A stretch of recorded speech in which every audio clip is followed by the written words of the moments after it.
It is now time for us to talk about the trick called Touching on Hoi, which is a title that I'm actually applying to lots of different ideas with more or less a single principle that underpins all of the variations. As with many of the things that I've thought of over the years, there's lots of different directions that you can take this in, and until this point in time I've really only shared one or two of those with other people. So this is the first time that we're going to talk about the way I truly perform the trick, as well as lots of additions that I've made since I first put it in print. It was first published in a book that I wrote called The Coral Fang. I came up with the trick when I was 15 years old and I put it into print when I was 16. And I mention that because it's the only time in my life that an idea or a method has fallen into my lap completely conceived and ready to go. It came about from a brief period of thought on Banachek's PK touches. I'm sure many of you know that trick, and many of you probably perform that trick, where you are able to secretly apply in a very bold fashion some touches to a spectator. And I was thinking about how popular that trick had become and how strange it was that nobody had really taken that in another direction. It was always more or less exactly as Banachek had published it. And then a kind of lightning bolt hit me in the mind, and it was fully formed. I realised that I could use that method, the idea of secretly touching people, to create what is essentially a human tossed out deck. Now, that's really the method in a nutshell, but of course, as with all of these things, there are lots of details that make the big principle actually work in performance. And I know over the years many people have tried this trick and many people have failed. And I would say almost consistently, as I travel around and meet other magicians, I have conversations about this trick, and within maybe a minute I'm able to realise why they found it so challenging to really perform. And it's normally due to overlooking one of the small details. I consider this trick to be 99.9% surefire, as surefire as any other magic trick is. And really the reason that I'm that comfortable with this methodology is just because of the fluency that I've developed over the years, just solely from performing it very, very frequently, with the different levels of reality that exist in amongst the actual demonstration. I think this is the major point that needs to be understood if you're going to perform this trick, is not necessarily the nuts and bolts of the method, but actually what's happening in terms of the different layers of the different perceptions of reality that exist within the larger reality, that being the audience's experience. So let's talk about the actual method, and then from that we'll start building up and adding the small details as well as the different versions and the different variations of it. In essence, you will secretly touch two people. You will then openly touch a third person. You'll now address the three people on stage in the following way. If you just felt me touch you on the shoulder, you are player number one. This will mean that you are actually talking to all three of the people on stage, where the audience will believe you are only addressing one of the people that's on stage. So, in that moment, you've created your human tossed out deck. If you can control what spectator or player number one, remember that's everyone, is thinking, now you have the opportunity to create the illusion of other thoughts with the two other non-existent spectators. So let's talk about how we do that. Now you understand it as an umbrella overview. Three spectators are asked to come and sit on stage. They are asked to put their feet flat on the floor. This is the first important point. They're then asked to take a deep breath of air in and and allow that out. And in that moment, immediately after that instruction, I ask them to relax back in their chair. So this is the first of many small details that will make your job much easier as the trick develops. In fact, there's detail before this moment as well, and that is the actual spectator selection. I tend not to do this trick by randomly choosing people from the audience. I know that's a kind of common thing mind readers like to do, maybe throwing a frisbee or a stuffed animal or something like that to pick people. I personally never use that approach. I always specifically pick who it is that I'm going to use for what it is that I'm going to use, and that's consistent with my sort of apparent superpower on stage, but it might be different for you. But I would recommend for this not picking people at random, and the reason is very simple. If you happen to pick somebody randomly, you may find that they're wearing 15 layers. They might have a shirt, a waistcoat, a jacket, a coat, a scarf, a casual throw, all of these different things that's going to really affect the potential to secretly touch them, and that'll make sense in a moment. So when I pick the spectators, I'm really looking for people that are wearing single layers of clothing, whether that be a shirt, a t-shirt, something like that. If you do find yourself in the situation where, bizarrely, you have somebody on stage that's wearing, a jumper or a sweatshirt that's 5 inches thick of hand-knitted wool or something, you will place them to the furthest chair to the left, and you will have two other spectators here and here. So once the spectators are in their seats. Again, you will ask them, put their feet flat on the floor, take a deep breath of air in, let it out. In that moment, I then give this instruction and relax back into your chairs. So it's kind of hidden by the breathing to the audience at large. It doesn't really seem like anything. The reason is, if somebody is... Just like that.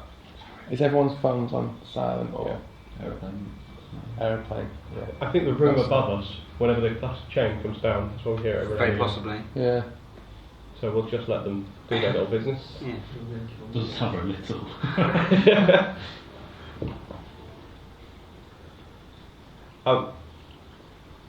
Because you've done this explanation so much, you're talking a little bit quicker than the other explanations. Oh, okay. So, just for consistency, Yeah. might slow it down a bit. It's just so much to say. No, that's all right. This can be this is a disc. highlight, so It's a disc. it pretty much is. So are all the other explanations. 10 DVD set. I think that's such an arrogant and brilliant concept to just release 10 DVDs in a box set at one time. You Yeah. can only buy them together. There will probably be a time in your life that you do that. Doubt it. This is the last thing. I'll see you when you're 50. Oh, well, yeah, when I'm back maybe, but like this is the last thing for a number of years. Yeah. That's why I want this one to be as mass accessible as possible. Yeah. I've forgotten where I am. Lean back in the chair. Yeah. Suppose I'm in a shower. I think they might be, yeah. Or a megapace. Do you remember when... Should we start recording? Yeah, let's start. I once had a mega pierce. Well, we find ourselves at the point of touching on Hoi. This is the name to a whole bunch of tricks that I've come up with over the years. A kind of umbrella term for many different variations of a single method or a core method that can be taken in lots of different directions. Now, this trick, probably more than any of the others on this DVD set, really lives and dies on small details. And it is these details that you need to perform this trick in the real world.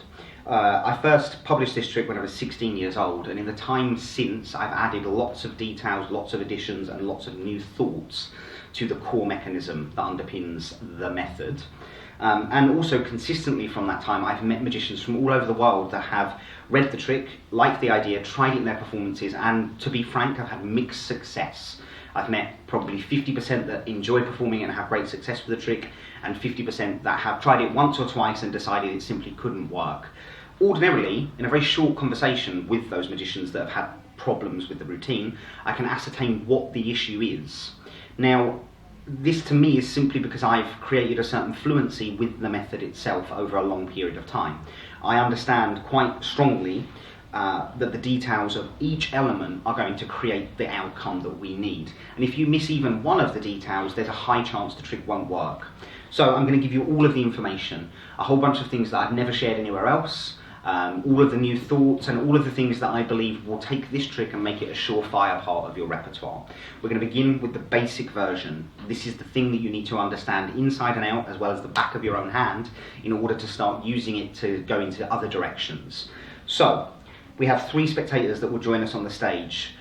This routine is all about detail. So as you might guess, even before they arrive on the stage, there are details that we need to pay close attention to. The positioning of the chairs. This will sound crazy, but I promise you, by using this, it will help. Best we understand them clearly. 3 chairs. These 2 chairs are closer together than this chair is to this. This, a very small point, these 2 are closer to each other than these 2. Once you have that layout, that's really all you need. The reason for this is, in a moment, you're going to ask 3 people to come up onto the stage and sit on the chairs. You want to be picking spectators that do not have heavy clothing. If you see a guy that's wearing a sheepskin jacket with a 3-piece suit and a scarf, he's not your guy for this. You want to make sure you're using spectators with single layers, maybe a shirt, maybe a t-shirt, a jacket and a shirt is fine, but nothing too bulky. That's the first point of the spectator selection. You will have them sit in all 3 chairs. You will now continue by giving them the following instructions. You will ask them to sit with their feet flat on the floor, their hands in their laps. You'll then ask them to take a deep breath of air in and to release that. At that moment, you'll instruct them to relax back in their chairs. Now, we have a situation with 3 people on stage, feet flat on the floor, hands flat in the lap, and they're all resting with their backs against the chair.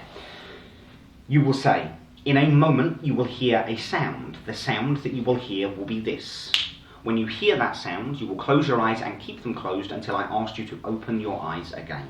I understand that with somebody walking around behind you like this, you might be fearful. I promise you I won't do anything to upset or embarrass you. You're in safe hands. This is really vital.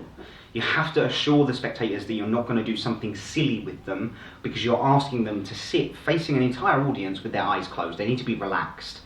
The main reason they need to be relaxed is you're going to be giving strong verbal instructions, and you need to be sure that that communication is happening in two ways. You need to be certain that the spectator is not distracted by feeling self-conscious or nervous based on the position you're asking them to be in, sat there with their eyes closed.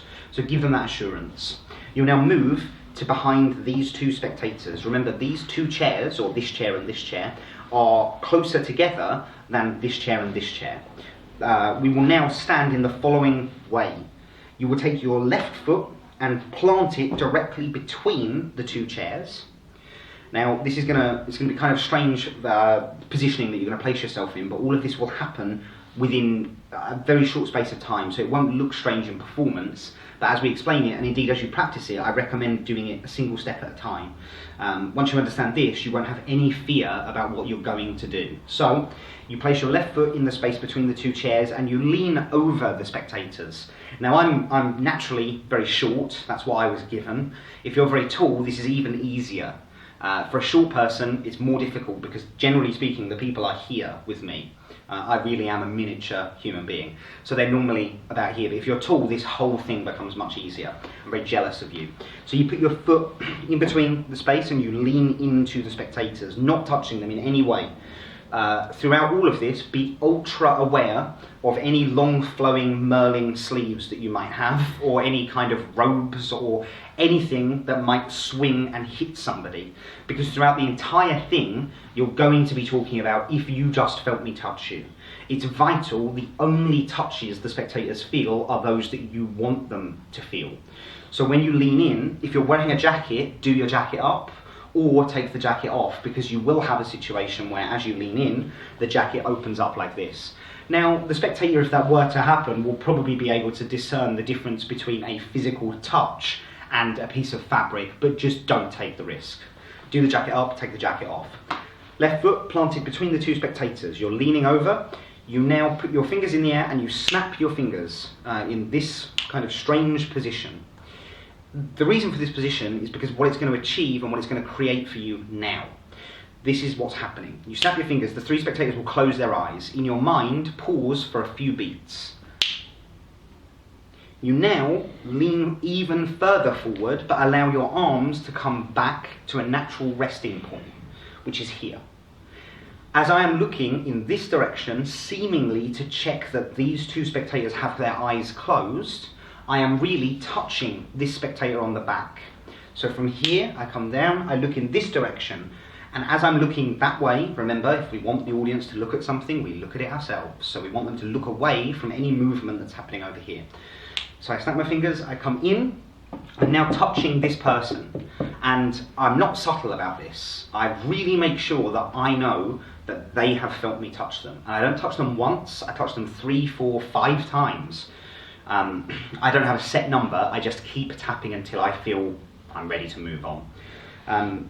So you're in this position, you look down the line, you tap over here. Now you look in this direction and you tap over here. So you have now secretly touched 2 spectators.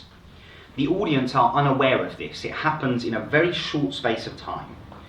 The reason that you pause after you have snapped your fingers for a couple of beats is to allow the spectators on stage to understand that we are now beginning. Because remember, they have their eyes closed. So if you were to rush the transition between snapping your fingers and then touching them, they may just not realise they've been touched because they're not aware that things are beginning, which will lead to confusion later down the line. So you need to leave a pause here and then come in and look down the line. Look in this direction, touch this person on the back. Look in this direction, touch this person on the back. You'll now move way around the line to the outside of this spectator, and in very big actions, touch that person on the shoulder. So you will now have a situation where this person has felt you touch them, this person has felt you touch them, and this person has felt you touch them. You will now give the following instruction. If you just felt me touch you, you are player number 1. This means that we're now addressing 3 people, while the audience believe we are only addressing 1 person. Whatever I say from this point onwards to player number 1 is an instruction that's happening to everybody on the stage. Now, if I can control what player number 1, collectively player number 1, is thinking, I can create a human version of the tossed out deck, of David Hoy's classic tossed out deck. So I choose, in my handlings of the tricks, to use different approaches to this. The first approach is to use a psychological force. Now, I think very frequently when magicians talk about psychological forces, they find themselves very, very intimidated and very nervous about those particular methods. There is this idea that we have a set of words that are somehow magical. And if we say those words in that order, it will create the thought that we wish the spectator to have. I think that's really the wrong approach. I think we picked a wrong name for a psychological force. We should have called it invisible restrictions, because that's truly what a psychological force is. A psychological force isn't using crazy words to create some hidden reality because of some super secret Jedi mind trick. It's really about eliminating potential choices until only those that we wish are left, the most common thoughts. So a big problem with the psychological force will be, at least in my experience of watching them performed, a big problem will be that the magician comes to use the psychological force, and very suddenly all of their language, all of their tone, all of their vocabulary and all of their delivery completely snaps to a different style. It's almost as if they're reading the words from the page of the book. This is the kiss of death when it comes to these techniques, because these techniques need to be applied invisibly. And if you suddenly change your delivery tone and style, you're doing the exact opposite of what the method needs to make it successful. If the audience suddenly are alerted to a change, they might not know why, but they will feel as if something is happening, and that will put them on high alert. In that moment, it's impossible to really use the force effectively. So my language for the force, I'll take you through it, but it will not be the right choice for you. You will need to rewrite it in your own style and your own tone for it to be really effective. But nonetheless, this is what I say. I say, if you just felt me touch you, you are player number 1. I would like you to think of 2 simple shapes, bearing in mind that with my artistic skill, a heart and a star would be very complicated, a square would be simple. Don't think of any of those, but think of 2 simple shapes. So let's break down what we've really just said. I've really just said, don't think of a heart, a star, or a square. I've then asked you to think of 2 simple shapes. Really, the only 2 options that are left are a circle and a triangle. However, there is an extra thing that we're going to do at the end of the trick during the revealing of information that will cover even the potential of somebody not effectively following the psychological force. So in theory right now you have 3 people that are thinking of a circle and a triangle. Let's look at that language. I would like you to think of 2 simple shapes, bearing in mind with my artistic talent a heart and a star would be very complicated. Now I say this only because I have a number of stars tattooed on my face. You can't see them all right now because I have a beard, but you can see one. So I have a number of stars tattooed on my face, and I also have lots of hearts on my arms. And I began to notice, over the years at least, as these tattoos appeared, people would start thinking of hearts and stars. Now I don't know if there's any true relationship between this and what was happening, but I do know that it started to happen for me, and I also know that it doesn't happen for a lot of other people. Very rarely during this classic psychological force will people report to me that they have people thinking of hearts and stars. So I realised I needed to address that in some way. The good news for you is, unless you plan on going and getting stars and hearts tattooed on your face in order to do my force, which would be a mistake, you probably won't need to say heart and star. And this is why it's so important that you think about the language you will use and how you will say it. For many of you, you won't need to include as many restrictions as I do. I would say that by including the heart and the star restriction, it does, again, push the spectators further towards the area you need them to be. But I'll leave it up to you. Experiment with the classic psychological force and discover what you might need to add in to make it effective. For me, heart and star, I have to eliminate those, otherwise they will crop up. As I say, I've got no real way of knowing if there is a relationship between the star on my face and people thinking it, but from experience, I now choose to include that restriction. I now continue. With my artistic talent, a heart and a style would be very complicated. A square would be simple. Don't think of that. Don't think of any of those, but think of two simple shapes. So thanks to the psychological force, you should be in a situation where all three of the spectators are thinking of a circle and a triangle. We'll come back to what happens should any of them not be thinking of a circle and a triangle at the end, because we need to keep moving forward with the basic method. So at this point, three people, each thinking of a circle and a triangle. We are now going to do something very bold. It's literally the opposite of the bold deception you did at the beginning. At the beginning, you secretly touched people without the audience realising. You're now going to pretend to touch people, but not really touch them, while the audience believes you are touching them. So, yet again, we're reminded that the world exists because of dichotomy. So, we have touched these two spectators. We have openly touched this spectator. Now, all three spectators have been thinking of the circle and a triangle thanks to the psychological force. We've repeated the important instruction. You are player number one. Your job is to focus only on the two simple shapes. Ignore what the other players up here are doing. I now move to the middle, behind the middle spectator, and I make a very big gesture as if I'm touching the spectator. In truth, I just don't touch them. I leave maybe an inch or 2 inches between the end of my finger and the spectator's body. So it appears as though I'm touching them. I'm not. I immediately move away. Now, very often throughout this trick, I will find myself moving around the spectators, standing off to the right-hand side, standing off to the left-hand side, and constantly addressing them. Because in this way, we don't fall foul to a potential problem. If you spend too much time standing directly behind a person while speaking, they will get a sense that you are speaking directly to them. So you need to keep moving so that your instructions are coming from generally different directions, and all three people are being kept included so they always feel as though it's them that's being directly addressed. So I touch the spectator and then I quickly move away, and I continue my instructions to the spectator from normally the right hand side, somewhere over here. I recommend that you do look again at the performances to see how all of these elements eventually come together.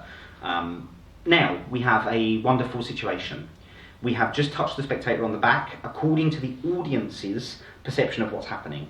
In reality, we have touched no one. So we've now created an invisible human being. And the easiest mind to read is the mind of our invisible friend, because whatever we say that person is thinking is exactly what it is that they are thinking. So I now continue with the instructions. I say, if you just felt me touch you on the back, and I change the direction, I change the position of the touch slightly. So initially I say, if you just felt me touch you on the back, you're player number one. If you just felt me touch you on the shoulder, you're player number one. If you just felt me touch you on the back, I switch it up as much as possible to keep making it sound as if each thing is its own entity. So I say, if you just felt me touch you kind of on the shoulder, well, the back of the shoulder, you're player number two. By using that language, it sounds distinctly different from player number one and player number two, at least in the audience's perception of the situation. So now we're talking to an invisible person. Player number two does not exist. You are making them up. Everybody on the stage is player number one. Everybody is thinking of a circle and a triangle. I now say, player number two, I would like you to think of a name that you say every day. And now comes a really silly joke, and I'm not bothered about the joke, I'm not looking for laughter, but something really astonishing happens in this moment, and I would guarantee you saw it when you watched the performance.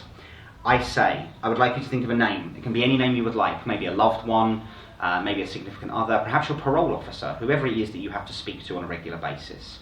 Now in England, a parole officer, it's not a good joke if you have to explain it, but nonetheless, in England, a parole officer is somebody that you would report to had you been in some kind of trouble with the police. So it's an obvious kind of silly, it's hardly high-end humour, and it's not a particularly well-written joke, but it's not meant to be any of those things. It's a kind of, it raises a smile, and that's all it's meant to do.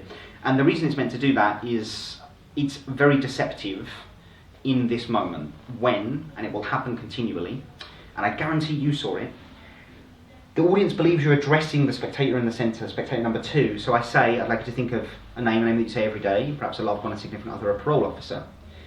In that moment, when this spectator smiles, you assume, as the onlooker, that this person is smiling because he's aware I'm making a joke at his expense. He's aware that I'm playfully making a joke with him. This is not true, of course. The fascinating thing is that while you see this person smile, you don't see this person and this person also smile. you inherently hone in on the middle guy because that's who we're talking about. And that smile further solidifies the idea that he is being directly addressed. I think this is a fascinating thing and so interesting to me that just a smile could be so deceptive in that way. But it's really worth building into the routine because when it happens, and it will happen most times, it really adds another layer of deceptiveness. It creates a strong link between spectator number 2, who, remember, is invisible, and the person who the audience believe is spectator number 2. And that's the goal. The goal is to constantly create the notion that these 3 people are separate and are really being given the instructions.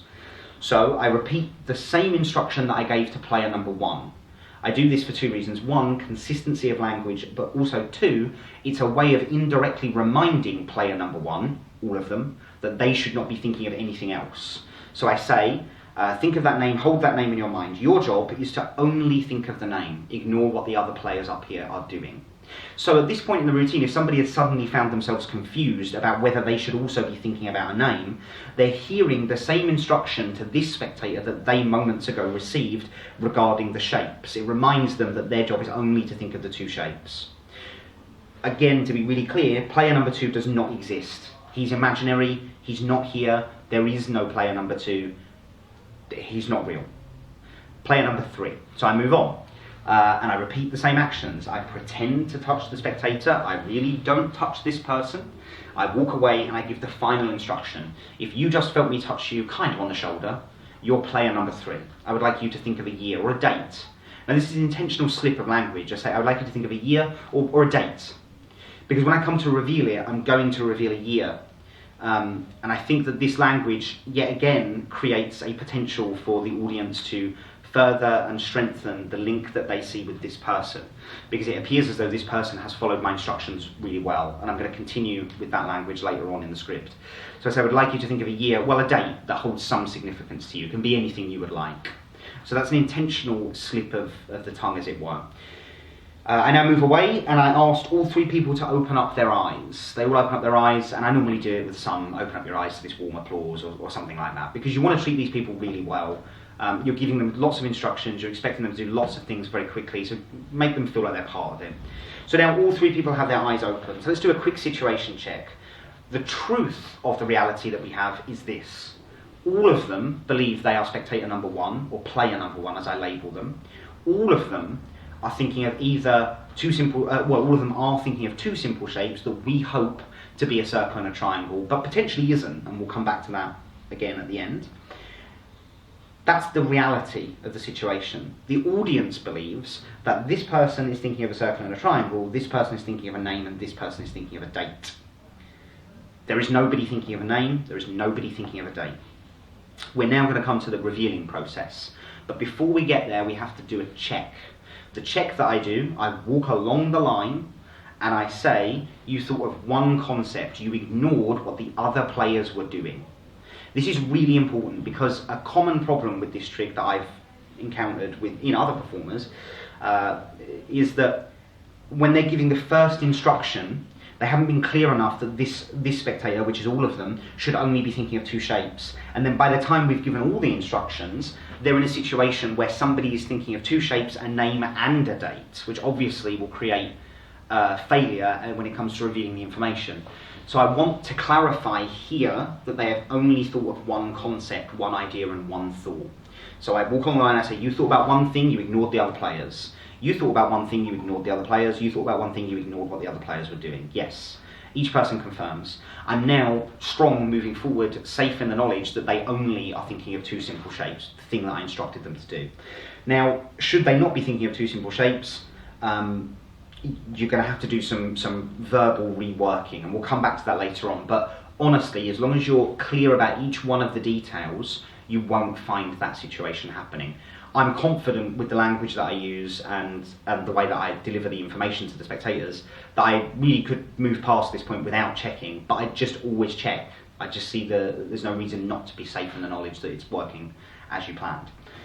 Now we come to reveal the information. I have the 3 spectators stand up and I have them think about their thoughts in whichever way you would like. You can, go for the psychological approach, you can, do some tea leaf reading, whatever it is that's interesting and part of your style. You're now going to reveal the information as follows. Frustratingly, this evening, the thoughts that are normally the easiest, the two shapes, were actually the most difficult. So if I get even one of the two of the shapes correct, you will count it as a success. Now, as I deliver this, I'm delivering this instruction to all three people by standing in the center and during my language, moving eye contact up and down the line. Because remember, they all believe they're thinking of two shapes. So this instruction must cover everybody up here. So I'll repeat it one more time. Frustratingly tonight, the thoughts that were normally the easiest were the most difficult, the two simple shapes. So if I get even one of the two shapes correct, you will count it as a success. However, the name and the date were very clear. The thoughts that came to me were a circle and a triangle, the name Laura, and the date was just a year, 1985. If I named your thought, please sit down. And now all three people will sit down. Now remember, of course, Laura and 1985 can be whatever you want them to be. They're not really here.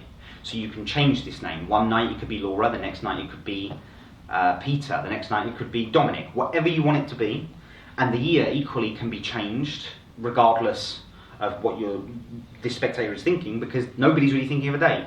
So in the performance of this trick last night, I actually used 1987 as the year. Now the reason I did that was because moments before, for the same audience, I just revealed somebody's exact date of birth and they were born in 1985. So I didn't want this trick to be, again, me revealing 1985. But with the flexibility of the method, in real time you can change that information if you need to. So that's the reveal language. At this point you should have all three people sitting down. And I would be very surprised if you follow each one of the details and each one of the specific scripting points if that were not the case. And the main reason for this, the main safety, is in the way that you reveal the two shapes. By saying, frustratingly, the thought that was normally the easiest tonight was the most difficult, the two shapes. So if I get even one of them correct, you will count it as a success.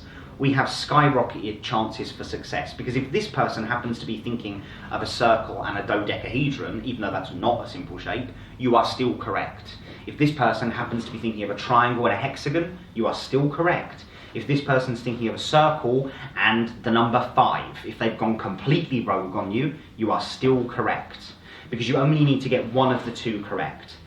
And remember, during the psychological force, we eliminated a square, a heart, and a star. So the likelihood of them thinking of anything other than a circle and a triangle is almost nil. At this point, there should be no problem.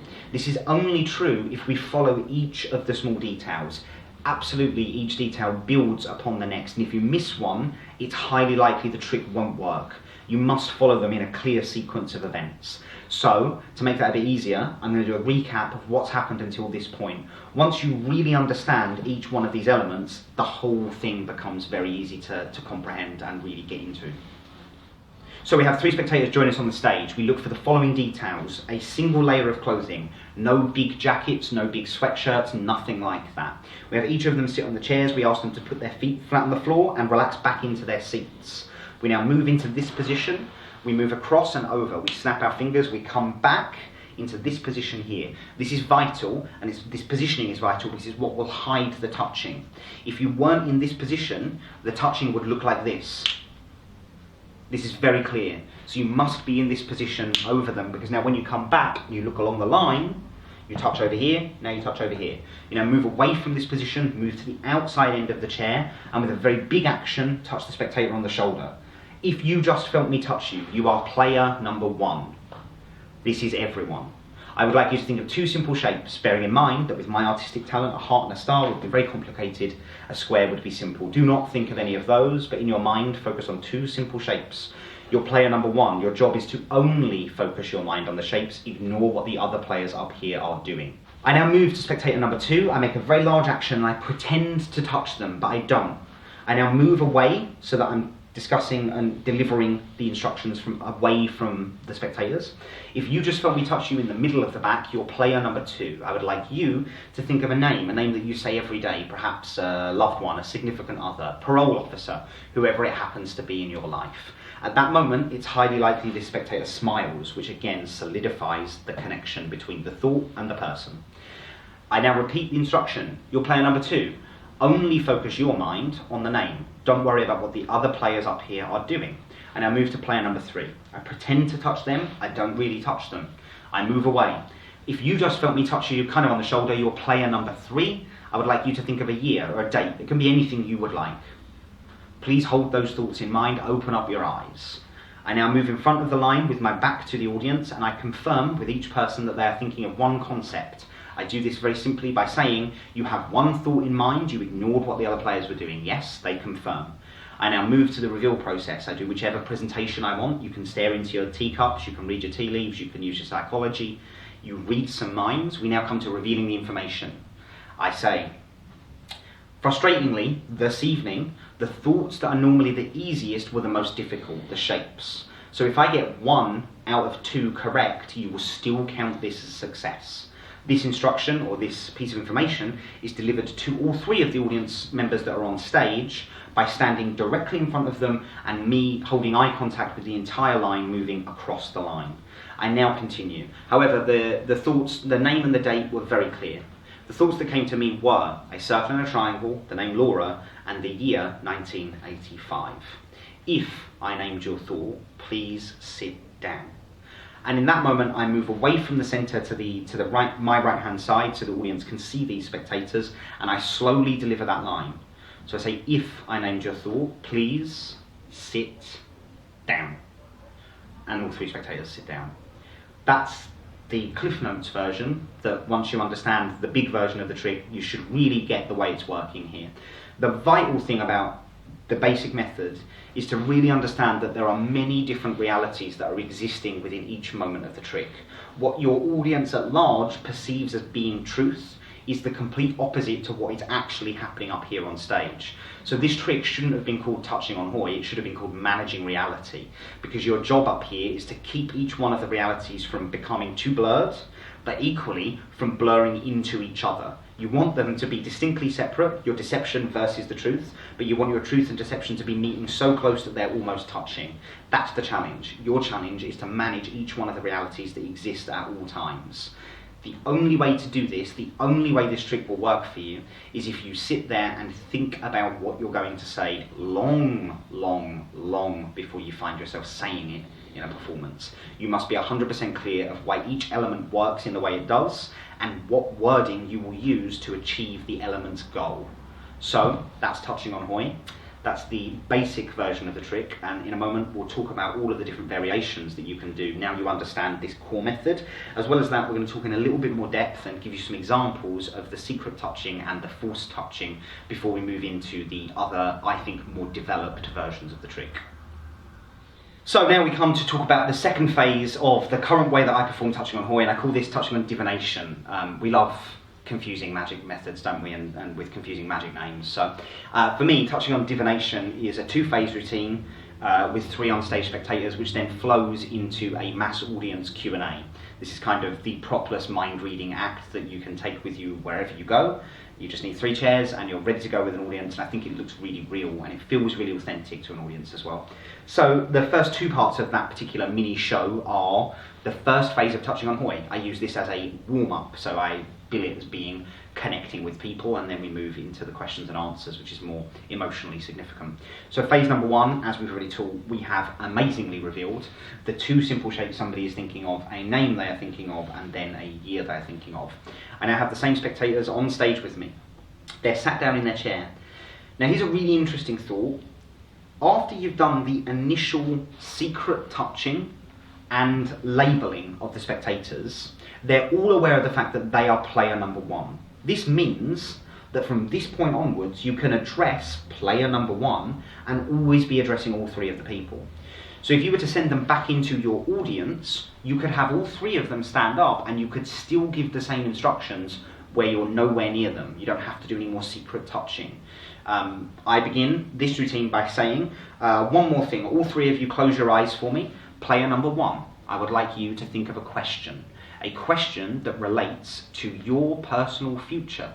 The kind of question you might ask a psychic or a tarot card reader. Make it the type of question that's not too far in the future, maybe just 1 year. Or language to that effect. Now remember, every single person up here is player number 1. So right now, every single person is thinking about a question that relates to their own personal future. I now say, player number 2, I would like you to think about a question that relates to your present. Resist the temptation to think of a silly question. Silly questions often receive silly answers, but a question that relates to you right here in the present moment, a question that you would sincerely like the answer to. Player number 3, I would like you to think about the past, a question that relates to your own personal history. After all, when it comes to our lives, what more is there for us to discuss than the past, the present, and the future? All 3 of you open up your eyes. So what we have now is a situation where the audience believes player number 1 is thinking about a question that relates to their personal future. Player number 2, who doesn't exist, is thinking about a question about their present, and player number 3, who again doesn't exist, we just think they're these 2 people as an audience, is thinking about a question that relates to their past. This means that when we come to reveal the information, if we can give an answer that is good for all 3 about their potential futures, we will have a human tossed out deck, but a human tossed out deck with much more personal significance, and truly I think is much more deceptive. We also get a huge luxury at this moment. We can create compelling and interesting answers for the present and the past. So let's talk about what it is that we do. I say, when it comes to the past, now I go backwards. So in the instructions of the questions, I'm going future, present, past. Now in the revelations, I'm going past, present, future. So I say, when it comes to the past, the biggest mistake we can make is to continue to hold on to the bad feelings here in the present. If we continue to do that, it will define our future. So, I have an answer for your question. I feel that that person was not in possession of all of the information that they required to make the choice. I feel you've done everything you can do. This is a woman, the name Jenny or Jane seems significant, a J name certainly, and I feel like you need to let this go. You did everything you could. There's no point holding on to this idea here in the present. So, I've got to do a hugely personal reading already here. I'm including names, I'm including significant potential events. I'm playing this answer as if I'm sitting on the fence a little bit. I don't want to spill too much information about what this person's thinking about. I want to give just enough information to them that you as an audience will fill in a narrative in your own mind. So that's what I do with the past. Now with the present, I do something completely different. I say, this is interesting. With the present, I did ask you not to think of a silly question. I think you thought of more a challenge than a silly question. Certainly a question that relates to your present. It couldn't be more present. I think your question was, what colour underwear am I wearing? I wouldn't ordinarily accept a challenge, but your underwear is blue. This is a really interesting answer to people and a really interesting moment in the trick. Technically, this is telepathy more than it is answering a question, but I like the flow that we're going to create here. So now I move on to the future. Now this is the only question that really matters. Remember, if you wanted to, you could say, when it comes to the past, I feel that you eventually will have those actions catch up on you and they will discover the body that you buried in your back garden. I don't recommend that you do, because at the end this guy's going to confirm that the answer is correct. So you want to keep them vague. The only answer that needs to connect to anyone is the answer that connects to the future. The reason that this is so easy to do is my answer is meaningless. It really is literally the most meaningless answer you could possibly give. It will connect with everyone. I say, when it comes to the future, I believe you already know the answer. And I believe you are right. That's basically my answer. That's all I really say. I make it sound more flowery and I give much more surrounding language. My actual answer is this. When it comes to the future, I believe you need to learn to trust in your own intuition. I feel as if you already have the answer to your question and you're looking for validation. You don't need to find validation from outside sources. You need to trust in your own judgment. You know the answer to your question, and I believe it will end in the way you expect it to. Interestingly, I think it will end within 1 year from today. Of course it will end within 1 year from today, because during the setup for the questions, I asked them to think of a question that revolves around the next 12 months of their life. So I get to give a time frame that's accurate, because they followed my instruction, and basically my answer is saying, you know the answer, and I think it'll end the way you think it will. That's all I'm saying there, but I make it sound more flowery.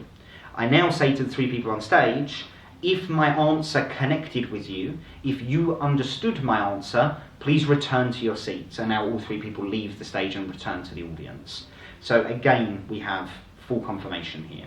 This is a really great centerpiece questions and answers routine because it's got the frame of the past, the present and the future.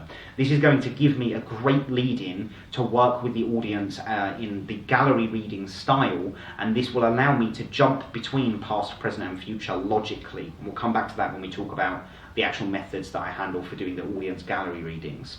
But this is the formal version of the trick. So you really have a mini show here with the first two phases of touching on divination, which is the traditional touching on Hoi at the beginning, where you reveal the three individual and distinct thoughts of three spectators. That's a demonstration of telepathy.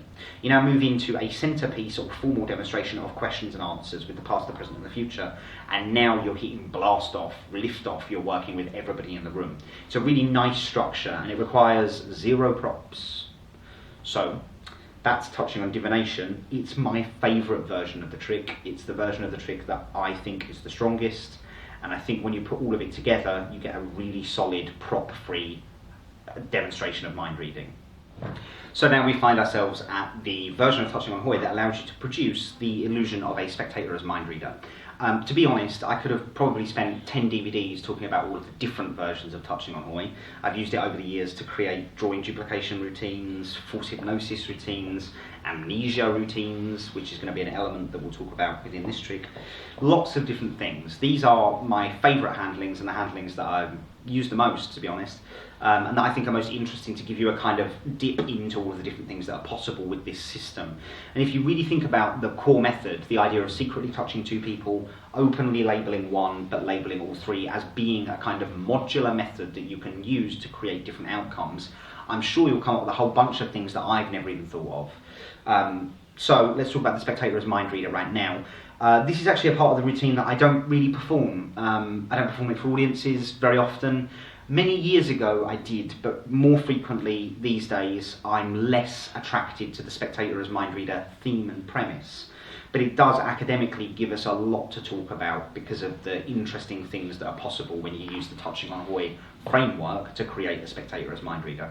So one more time, I'm going to keep beating this over your head. I'm sure you've already got it in there, but we'll go through the beginning process here.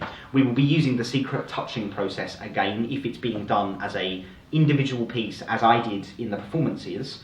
I didn't want to put the spectator as mind reader into the middle of my normal sequence of touching on Hoi, where you reveal thoughts, then touching on divination, and then Q&A. To have suddenly thrown in the spectator as mind reader in that would have really broken the flow, in my opinion. So I did it as an individual piece. However, remember, you could substitute any of these choices in a modular fashion and build them however you want. You could use the first phase of touching on Hoi to reveal the individual thoughts and then go on to do a spectator as mind reader, in which case, just as with the flow of touching on Hoi into the Q&A sequences, you wouldn't need to do the secret touching because you could just verbally instruct player 1, player 2, player 3. However, if you were going to perform it in isolation, you would once again use the secret touching to begin the process. So we'll just go over it for the sake of completion, and I'll do it nice and quick. 3 people are on stage, they all sit down. You ask them to relax back in their chairs, feet flat on their floor. You move in between these 2, foot gets planted in the centre. You snap your fingers, you move back, you look along the line. While you're looking this way, you touch this way. While you look this way, you touch this way. You move, you openly touch this spectator and label this spectator as player number 1. You instruct them as follows.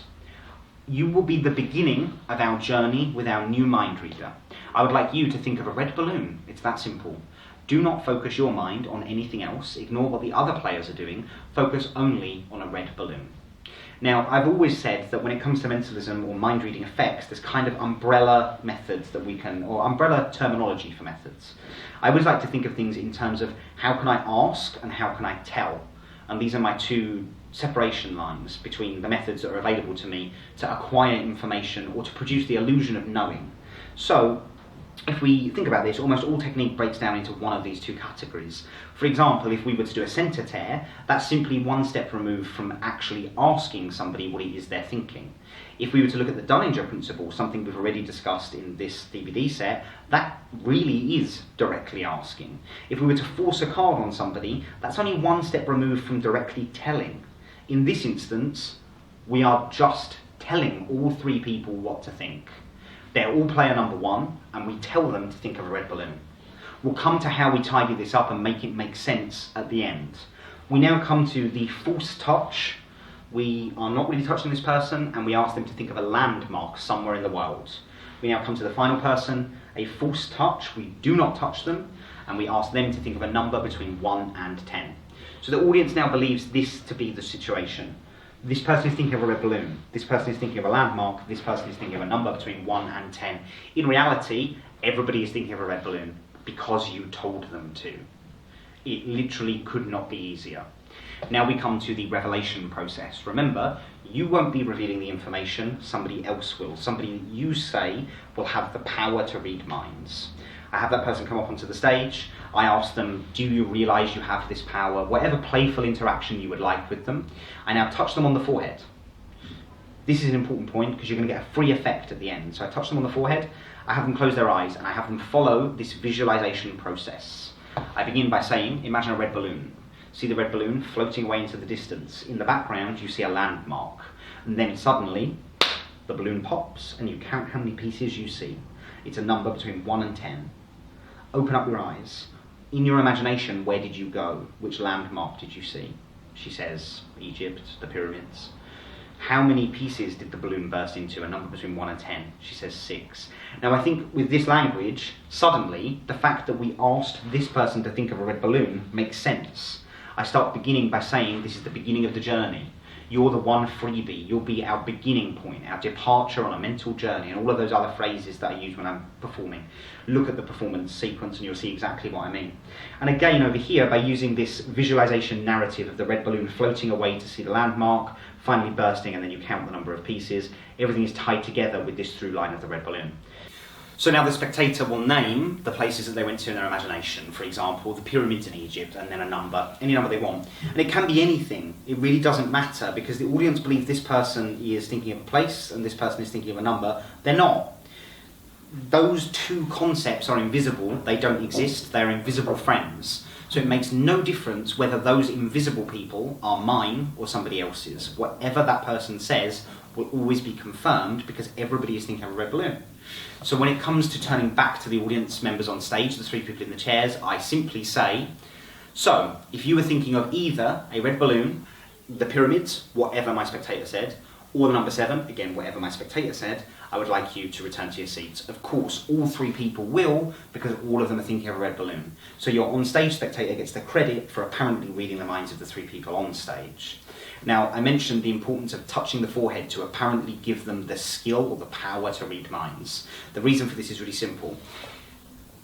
Within this trick, there are so many hidden realities, and I think some of the greatest magic is possible when we obscure the truth and then simply reveal the fact that that is true.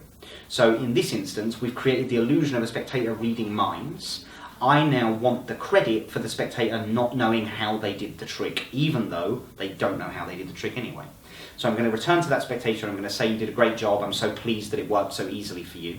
However, we have a problem. I can't release you out into the wild with the ability to read minds. So I need to take that from you. In a moment, I will touch you on the head and you will believe that those thoughts simply popped into your mind for no reason. I now touch the spectator once more on the forehead and I begin questioning them. I'll say, why did you think of the pyramids? They have no other answer than, I don't know, it just came to me. And I continue questioning them about this, and the more they repeat that sentence, it just came into my mind, the more quizzical I become about it, the more as if I'm checking to be sure, the more it looks like I have done something to affect their memory. Of course, they have nothing to remember. I'm getting the credit for making them forget something that they never knew in the first place. So by changing the perception of the reality and then simply revealing the truth of the reality, we get credit for an amnesia moment. It's a very small moment. I personally very much enjoy doing it, and I think there's something really interesting in that line of thought. It also neatly concludes this particular sequence in the Touching on Hoi. Spectator as mind reader, gives it a nice bookend. So this is a way that you can use the original touching labelling process of Touching on Hoi, rather than to produce a mind reading trick or a questions and answers routine, but as a spectator, as mind reader. So it's another way you can go with it. So now we come to the big discussion, the Q&A act, or questions and answers. This is something that I've been doing for pretty much my entire career as a professional mentalist without realising it. And only over the last maybe 5 years have I really paid strong attention to this becoming, for me, more or less the only trick I use in professional environments. So we're going to talk about it in general terms to begin with, and then I'll try and give you the specifics of how I've done the things that you've seen during the performance sequences in this DVD set. However, the most important thing to keep in mind, and I think this needs to be kept in mind at all times, is that these are not easily compartmentalized methods. They are instead universal systems or universal approaches. And the truth of the matter is that there is no one magic bullet. I know that you're sitting there wishing that there was a magic pill that you could swallow that would allow you to make these techniques work, but it doesn't really work like that. It's about, I believe at least, it's about creating an arsenal of mental systems that you can then put into play at the right moments within your show. It's also about being so comfortable with those systems and so comfortable with the material that you use that you can intersperse those systems easily and you can move in any direction that you need to move in during the performance. So we'll start by talking in general terms. The questions and answers act that you saw me perform in the performance segment of the discs was done as the third phase to the touching on divination sequence, that sequence being the initial touching on Hoi routine in which you read the minds of 3 spectators with the shapes, the name and the year, then going into the formal touching on divination, which is the middle phase of the routine where you answer 3 questions as we've already covered, and then you'll remember it spills out into the audience, so you get this kind of lovely dynamic where you're giving what in the psychic world would be called gallery readings, where you're working with people at their seats, giving them personal readings. Now, I only did 3 or 4, I think maybe 5 different readings in the performance sequence because it's really enough to give you a sense of the style and the flow of that trick. And for me to do any more than that probably wouldn't have been that useful because the way I do it will not be the way you do it. So we'll try and break it down first into the systems and then into the applications. So there are, I believe, 2 ways of knowing information, and I briefly touched on this previously. There are umbrella terms that I use to collect method, technique, mechanism, whatever you want to call it. The first is asking, the second is telling. How can I ask somebody something about themselves? How can I tell them what they're thinking? Now, when it comes to most Q&A, you're very rarely going to be telling anyone what to think because you're going to be asking, you're going to be discovering things. So there are different ways of discovering things. The thing that underpins my approach to Q&A stronger than anything else is the work that I've done in updating and personalising and becoming comfortable with George Anderson's Dynamite Mentalism, which is a seminal book and a seminal concept. So if you've not encountered this before, you absolutely will need to read George Anderson's Dynamite Mentalism. And as you read it, you will probably think to yourself, oh, all of this stuff is so outdated and all of this stuff is so old that it's not useful. That's a real mistake because what George Anderson gave us was a brilliant framework and a brilliant insight into the way in which we can structure Q&A. He also gave us what I think is the ultimate method. It's left in our hands to update it, and sadly that updating, the work that you'll need to do, will be different for you than it is to me. It will be based on where you're from, where you perform, the audiences that you perform for, the performance environments, the setting, all of those things. So if I were just to give you a big collection of lines, which is what mentalists seem to think readings are about, is about memorising lines of information. I believe it's completely the opposite, but that would be so counterproductive to you and you would find it impossible to put those lines into action. So what I hope to give you during this conversation about Q&A is really the systems for you to go and build for yourself. And it will be a long road. There will be many shows where you attempt to do this and for whatever reason you don't feel like it's right, or you can't get into the right mindset, or you can't make it flow. But if you do it 100 times, by time 101 it will be phenomenal and you'll love it and you'll have a technique that you can keep with you for the rest of your life in all the other tricks. Now, if you remember, I mentioned that I've been performing Q&A every single time I've done a mind reading show. Now, I think you've been doing the same, and I just think perhaps you don't know that. I think every single time you've done any trick where you're revealing information, you've actually been having little training wheels to jump up into the big leagues of Q&A.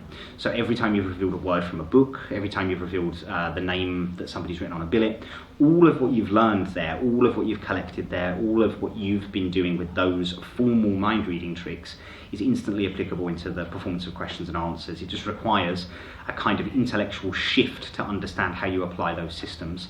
So I'm going to talk about my core method, which is the George Anderson Dynamite Mentalism technique.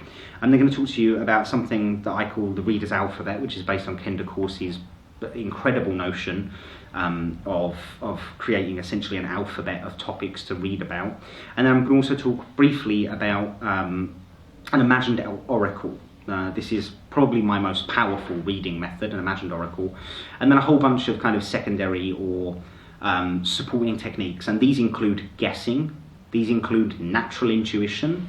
I know, it's shocking, isn't it? In a DVD full of tricks, suddenly there's the real work, the intuition. A good example of this will be during the Living and Dead test, and I'm fully prepared for everybody listening to this to say to me, oh, well, that's obviously not true, but it is, and if you were here with everybody that was working on this DVD set, they would clarify and back me up on this. During the performance of the Living and the Dead routine, I intentionally leave a moment where I will make a guess. A pure random guess based on what I think I should be saying at that moment, based on whatever image comes into my mind in that moment.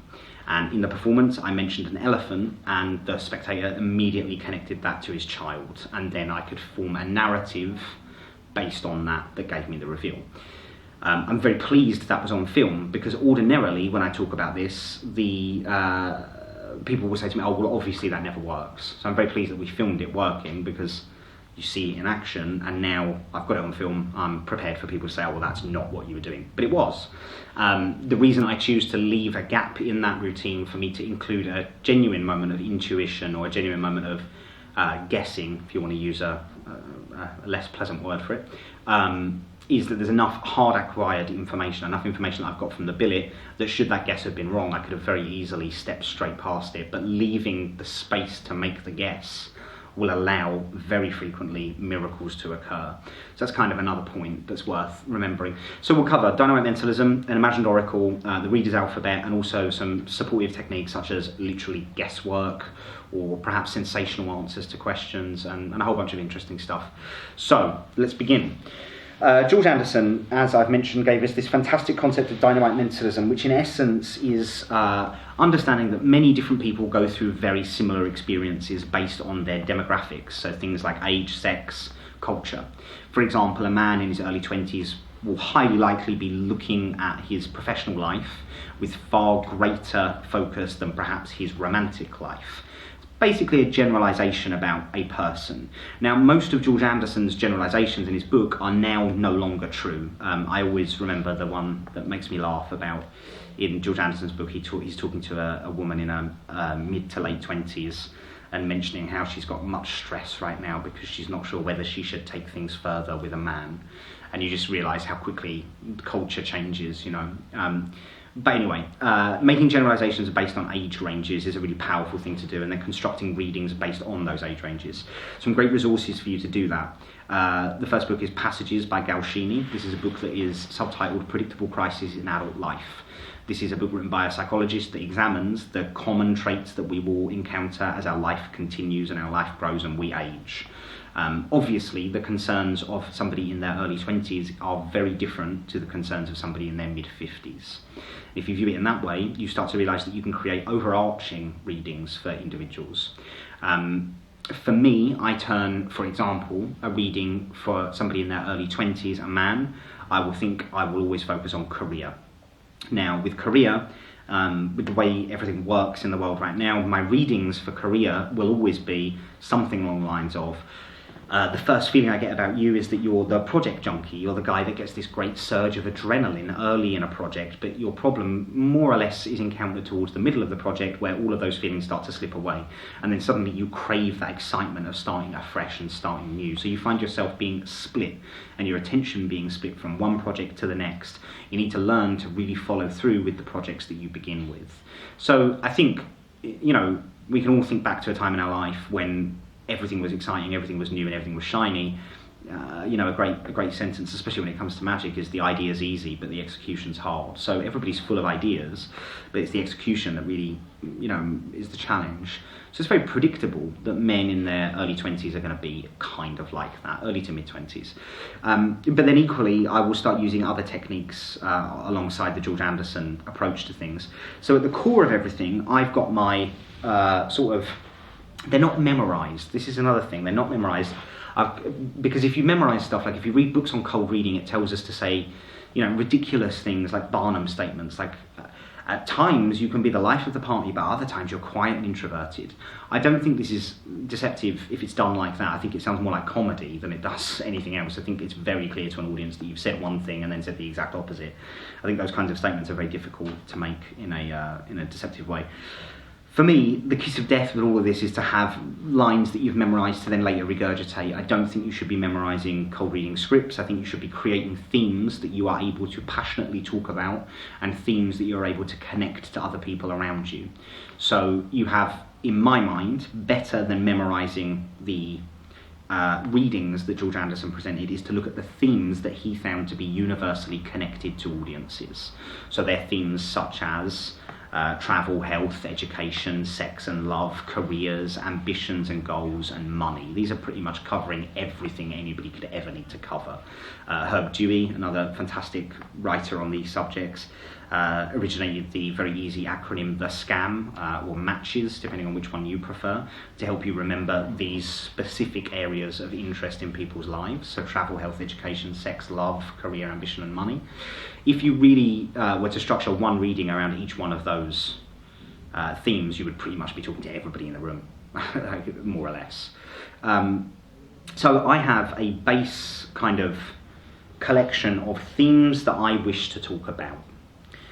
Themes that I think will connect with people, but they're not plotted word for word. I've not worked out, I will say this, this, this and this. Now, of course, over time, you find yourself delivering certain things that you like the sound of, and then suddenly they become kind of refrains, as it were, or little licks that you've got that you can start building together with other things. So that's the first layer that I think is vital that you master. Just get some themes in your head and link those themes to individuals. The second great skill for Q&A, and the second skill that's required, is actually looking at people in the audience, actually really looking at them and making assumptions. Now, I want to be clear here, this isn't some pie-in-the-sky method. I'm not suggesting that you really become Sherlock Holmes and you suddenly use real deduction, or you really become, some kind of psychic and really use psychic power. But I do think every single person has the opportunity to look at another person and make some kind of obvious observations about the people in front of you. A good example of this will be in the performance sequence. I worked with a woman who had lots of tattoos and stretched ears and very striking makeup and a very kind of outlandish outfit. It's pretty obvious to me that she's a creative type of person. She's expressing her creativity literally in the way that she lives her life. So it's very easy for me now to go to a theme. So my theme with her is going to be creativity. That's my first theme. I'm then going to always look for ways that I can contrast with another theme. So I know, because of our age range, she looked like she was in her mid-20s to me. And this is an interesting thing. Sometimes I'm way off with my age ranges, and yet the readings still hit. I don't really know what that means, but nonetheless, she looked like she was in her mid-20s to me. So I've already made an assumption about her that she's kind of creative. I now look to my themes that I think about in the mid-20s, and I think one big problem for women and men in their mid-20s is a struggle for control and a struggle for them trying to find their place in the world. They think to themselves, where am I going to be? How can I get there? And they look to people that are far further ahead of them in career or in life. And the gap between where they are and where these other people are seems so massive that there's fear that perhaps they won't get over the mountain. Maybe they won't be able to make that climb. So now I've got two themes for me to contrast in my reading with that woman.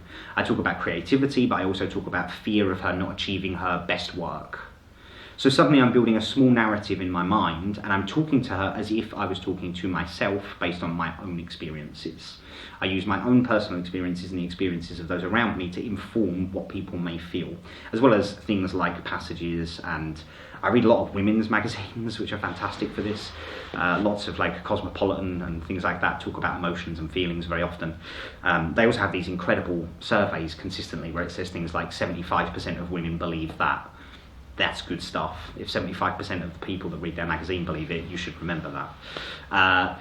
So for me, the readings are about finding themes and contrasting themes. So that's the very first thing that's happening. And we'll build all of this up, and we'll start actually producing a reading as we go after we've done an overview of the system. And there are other hard methods of information acquisition that I do use, and we will get to those. So if you're sitting there desperately waiting to know how you know the name of someone, it's coming, but it's also less important. So, and you'll be surprised by how little of that is used in the entire sequence. So, the next thing that I do is an imagined oracle. Now, the greatest thing you can do, in my opinion, is to stop trying to learn how to do this by trickery and start learning how to do it for real. Now, when I say for real, I mean take a system that existed long before us, such as tarot cards, and learn them. Learn them inside and out. Learn and associate meanings to those tarot cards. Learn and associate keywords to those tarot cards. Once you've done that, you don't need to be looking for tricks anymore, because these systems have existed for years and they have given information that genuinely connects with people. You're no longer worried about creating, a Barnum statement followed by a reverse never was prediction, or whatever the phrases that you've encountered are. It becomes far less formulaic because it's a free-flowing exchange of information.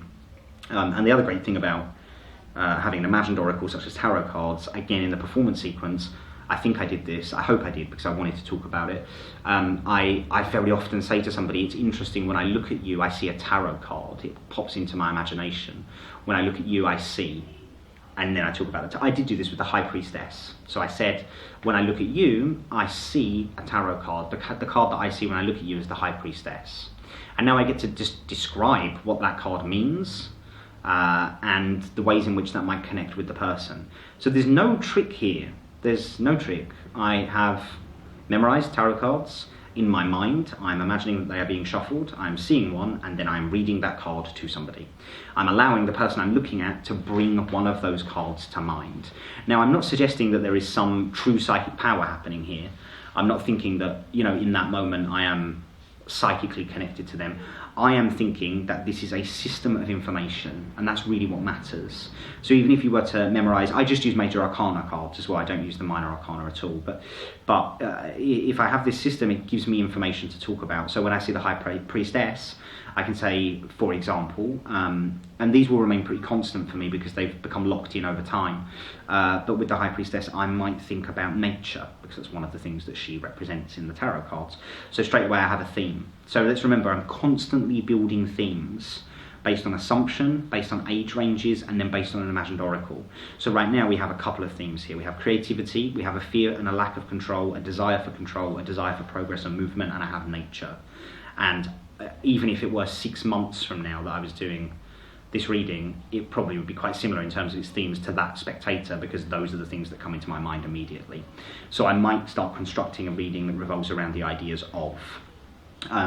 The first feeling I get about you is that you're very creative. I get the sense that right now there are a number of things that you have in your mind, but you have a fear about actually accomplishing. There's something that's preventing you from moving forward with that very specific goal that you have in mind. You keep doing smaller projects, and you keep telling yourself that by doing those smaller projects you'll learn the details and the skills that you need to do the bigger project. I think in truth there's already somebody close to you, somebody that you know that has their eye open. They've noticed your skills, they've noticed the things that is powerful and strong inside of you, and you can use that advice to create the outcomes you desire. I think you need to stop at looking at the progress of those around you and instead start looking at your own progress. Don't worry, you will get there. I also feel something very powerfully from you, and that is that you need to surround yourself in nature. I feel like there is a conflict right now. You feel like you're being hemmed in, you feel like you don't have enough freedom, enough movement, enough space.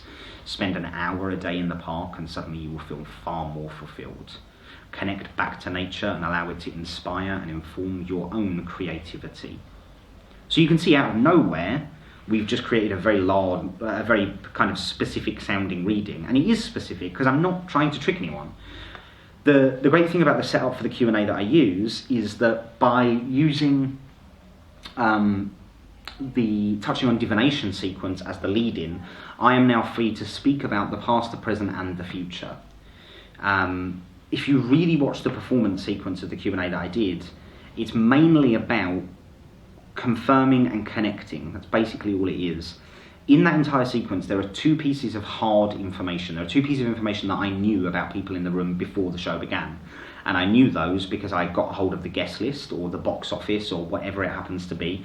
And I researched those people in any way I can.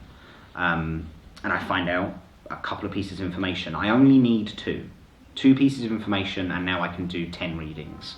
Because you don't need to constantly be looking at people, with Q&A at least. With mass mind reading, it's a different situation, but with real Q&A, where you're answering questions or giving readings, you don't need to constantly be saying, and the name of the first person you kissed was. Because the truth of the matter is, that's less interesting to an audience than talking about them, their hopes, their fears, and their desires, and what it is they wish to accomplish. But it's very useful to have that stuff to pepper up and spice up what's going on throughout the process. So let's get back to just the mental system as opposed to the hard information. So I have the George Anderson system, which is kind of at the bottom of everything. This is a collection of themes that I'm linking to demographics, whether they be age, sex, culture, etc. Common situations that will occur over our lifespan. On top of this, I have natural assumptions, things that I honestly feel based on the person that I'm working with. What do they strike me as? And again, I want to really make this sound rational. If you were to be speaking to a guy that was speaking with a really developed vocabulary, you would make a different assumption about him than perhaps somebody that grunted when you asked them a question. Those 2 things carry different assumptions with them. So you're making these assumptions at all times in your life. One of the things is you're probably not using those assumptions to inform and create the outcomes that you're surrounded by. So the assumptions, and then on top of this I have the imagined oracle, so the major arcana that I have linked to a number of keywords. In my mind, I've linked each one of the tarot cards to 4 different keywords. So for example, in my system, the Fool would be beginnings, spontaneity, faith, and apparent folly. Those would be the 4 words that I use for the Fool. So if I, for some reason, saw the Fool in my mind and I was working with somebody in there, let's go for the opposite demographic now, let's go for somebody who's in their mid-50s. If for some reason I was talking to, let's say, a woman in her mid-50s and the Fool came into my mind, I could now say to her something along the lines of, I get a very strong sense for you that new things are coming. I feel like you've been looking at the world around you and you've realised that you have a lot more to add back in. It feels as if you've come to a natural point in your life where there's going to be a transition, but the transition isn't to be feared. The transition instead is to be welcomed. And you're going to have to learn one important lesson. The lesson that you're going to have to learn is to trust in your own intuition and your own faith, to trust in your own decisions and your own ability to guide you to new situations, because this journey that you're about to start, it will become frightening. It will be frightening because it will be the first time in your life that you feel you have total freedom, even though in the past you have imagined that that was the thing you desired the most. When you're suddenly confronted with the ability to do whatever you want, the fear is suddenly that you don't know what that is. You have a huge luxury. You have time, you have intelligence, and you have the ability to be guided and explore whatever things come your way with absolute knowledge that those things are working in your best interests. So that's just talking about the idea of beginnings. Obviously linked to somebody at a demographic, right? I was thinking about somebody approaching a retirement age and thinking about what they're going to do after retirement. So it's a huge volume of information, and delivered with a sort of caring tone and with authority, that reading will hit. Absolutely, that reading will hit. So that's what I'm doing on the basic levels. Then on top of this, we have a bunch of sort of presentational techniques, just simply asking the audience to say yes, to confirm things, or perhaps not asking them to confirm things. One of the readings that I did in the performance sequence was a complete reading that was based on flattery, and there was no time that I asked the spectator to confirm anything. I didn't tell him anything about his life. I didn't tell him anything specific about his life. I didn't give him any information that could be right or wrong. I had him stand up and I said, I need to tell you something. I need to tell you that you've come a long way. That might seem difficult, and the reason that seems difficult to understand is that the change that's most difficult to recognise is the one that happens in a gradual way. You used to keep a journal, you used to keep notes. I want you, when you leave here this evening, to have a look back at that journal from several years ago. Contrast the person that you are today with the person that you was then. You will be astonished by the progress that you have made, and I need you to become happy and proud of the person that you now are. You have handled things that other people will have crumbled under. You're doing a great job. Give him a round of applause. I didn't ask him to confirm, although I'm pretty sure, given that reading, he wouldn't have said, actually, no, I'm a terrible person, I haven't grown in any way whatsoever, so flattery will go a long way. But in that moment, there's no traditional confirming or denying or anything. I'm just giving a reading, and in that moment, it appears as though we are talking about this person overcoming huge obstacles to the rest of the room, because the rest of the room is always looking for the best story. A very good friend of mine, Sebastian Clerge, says the best story wins, and I think he's right. And I think an audience instinctually looks to provide the best narrative for what it is that they're experiencing in that moment. So if I can give them enough information that they can begin to build their own version of events, it will always be better than me giving them all of the information, because they will create the story that they want in the moment. So maybe one person over here, when I was giving the reading about this man coming a long way, was actually thinking about, his recent divorce. Maybe he turned it into, this guy has recently had to come through a really bad relationship. Maybe somebody over here saw that same reading but thought it related to, a change of work, because this guy desperately wants to leave his job and move on to a new place. The narratives are really filled in by the audience's perception based on their own previous experience, as opposed to actually the reading itself. So for me, if I have two pieces of hard acquired information, for example, last night I knew the name of somebody's dog and I knew the name of somebody's daughter. That was it. I didn't go in with huge amounts of pre-show information or hot reading or any of that, because two pieces of information is enough for me to spike up in amongst the actual fair readings. And bearing in mind it's following straight after the experience the audience had last night in the performance was, I opened with the handling of the tossed out deck, I then performed the living undead test, and then I did the touching on Hoy, touching on divination sequence. So we've had enough normal mind reading, enough yes, that's what I'm thinking of, that when it comes to the readings it feels completely different, and the feeling in the room will immediately change. People are always thinking to themselves, I want to be next, and they're not really looking for you to tell them the name of their grandchild or the name of their first kiss or any of that stuff, because the tone has changed entirely. But having two or three pieces of known information will really change the feeling in the room, because when you need to kind of drop the bomb, when you need the big moment, you can release that information. But your first goal, certainly your goal shouldn't be to release that information as quickly as possible. It should be to get as far as you can without any of that, and to create as best an impact without any of that as you can. In some performances, I've actually walked off stage and realised that I haven't revealed some of the information that I knew about people, because the performance has taken it in a completely different direction, and then I'm always frustrated with myself. I think, I should have used that, but the truth is, obviously, I didn't need to use that because it moved in a direction organically and by itself. So again, let's just try and keep this kind of logical. I'm really aware that all of these techniques are so ethereal and so smoky that trying to put them together is kind of like trying to catch smoke. It's really difficult. So we have on the very lower level the George Anderson approach with the themes and the demographics. Then above that I have my natural assumptions about human beings, the things that I've learned from being alive for now 29 entire years. Based on that I've made some assumptions, and I hope by the time I'm 50 I'll know a lot more. And then on top of that we have the imagined oracle system. So for me I use tarot cards, but that could be anything. Could be anything that you're particularly drawn to.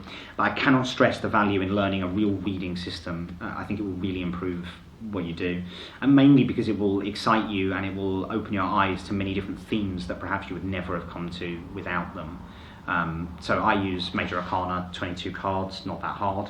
With each one of the cards I attach 4 keywords, and those keywords give me the narratives that I wish to create in the moment. Then I have one more thing that we haven't yet spoken about in terms of mental systems. Now this is the Ken DeCourcy inspired system, so the alphabet system. Ken DeCourcy released a incredibly smart concept called the systematic seer. That was then popularised by Richard Webster, who wrote a book called Psychometry A to Z. In recent times we've had people like Neil Scryer publishing his versions. My good friend Jerome Finley, he's mentioned this concept in some of his work.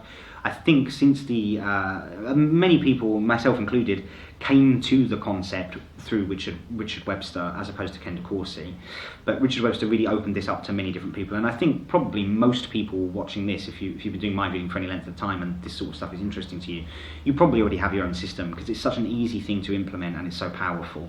I'm going to talk a little bit about the way I use that system, because I sort of expanded it a little bit from what you might find in the commonly covered areas. I've never seen this imprint anywhere else, which probably means that huge groups of human beings have been using it since the beginning of time, and everybody in the world knew about it apart from me, but it's the way I handle the system. So the Kendo Corsi, the core concept of the Kendo Corsi idea, the systematic seer, is that it comes from a really interesting point. His point was, if you were to see a psychic reader, perhaps you were to have a palm reading, and then you were to meet that palm reader 5, 10, 15, 20 years later. In theory, many of the things that palm reader saw in your palm during the first meeting should remain the same the next time he meets you. Now, this becomes a challenge if you're not using a real system, if you're just making stuff up, if you're just using kind of what I think of as really sort of ugly and bumpy cold reading methods.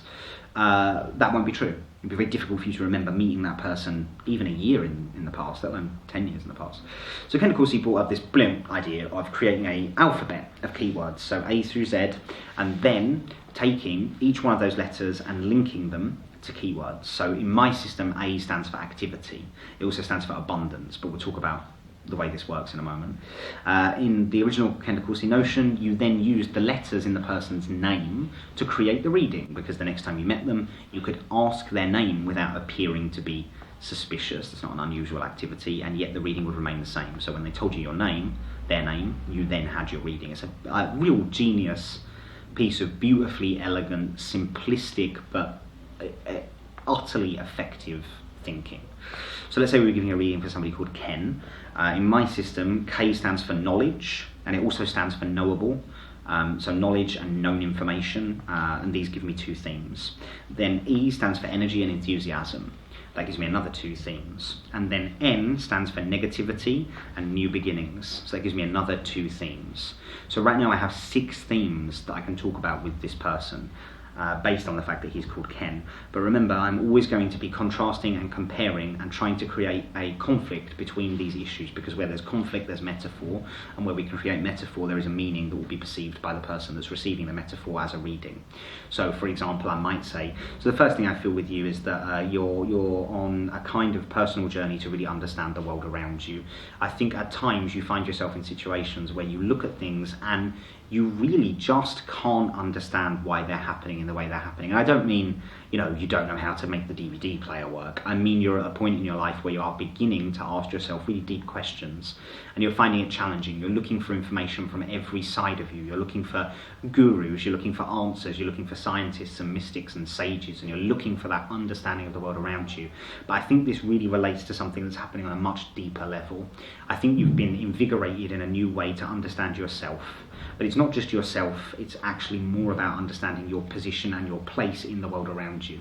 I feel like you've been recently sort of brought down by, I won't go into great detail about this person, but I feel like this person has brought some kind of negative energy to you, and I'm hesitant to say that word.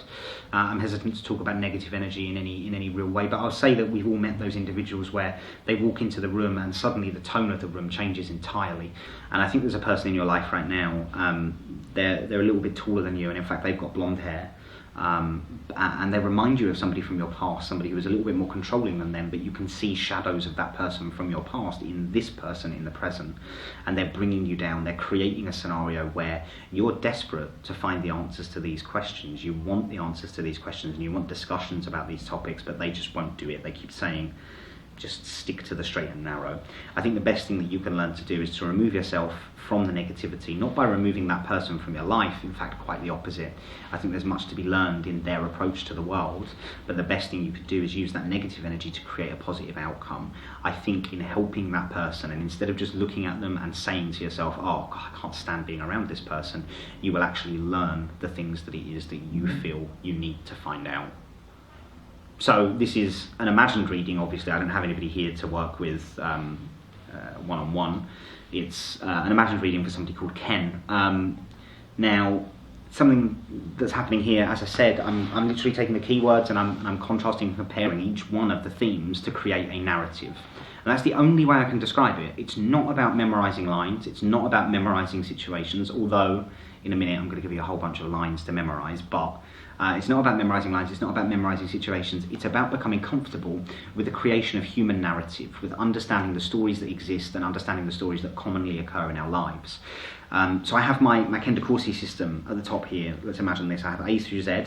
Each one of those words has a different keyword, but each one of those keywords also links to a different tarot card.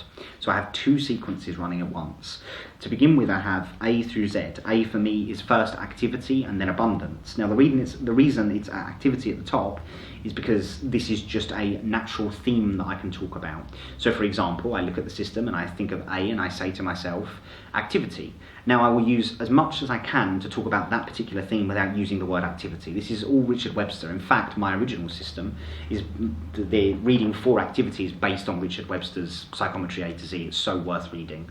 So initially I have the activity reading. I might say something like, for me it feels like right now you're going through an intense burst of hard work followed by, for some reason, a kind of lull in the storm, but you've not yet learned to release yourself from the work side of things. So even when you're finding yourself at a period of time when you could take a moment to relax, you're instantly snapping straight back into the work mode, and this is going to eventually become a problem for you. Or something like that. Literally just taking the word activity, turning it into a narrative. So on the top of the layer I have just keywords. A is for activity. For me, B is balance. C is compassion. D is determination. E is energy and enthusiasm. So that's my first line of the keywords. These are just themes to talk about. And then immediately underneath that, I have a word that comes from my list of keywords that I've associated with the tarot cards. So for me, abundance relates to, it can relate to several different tarot cards, but in this particular system I relate this to the Empress.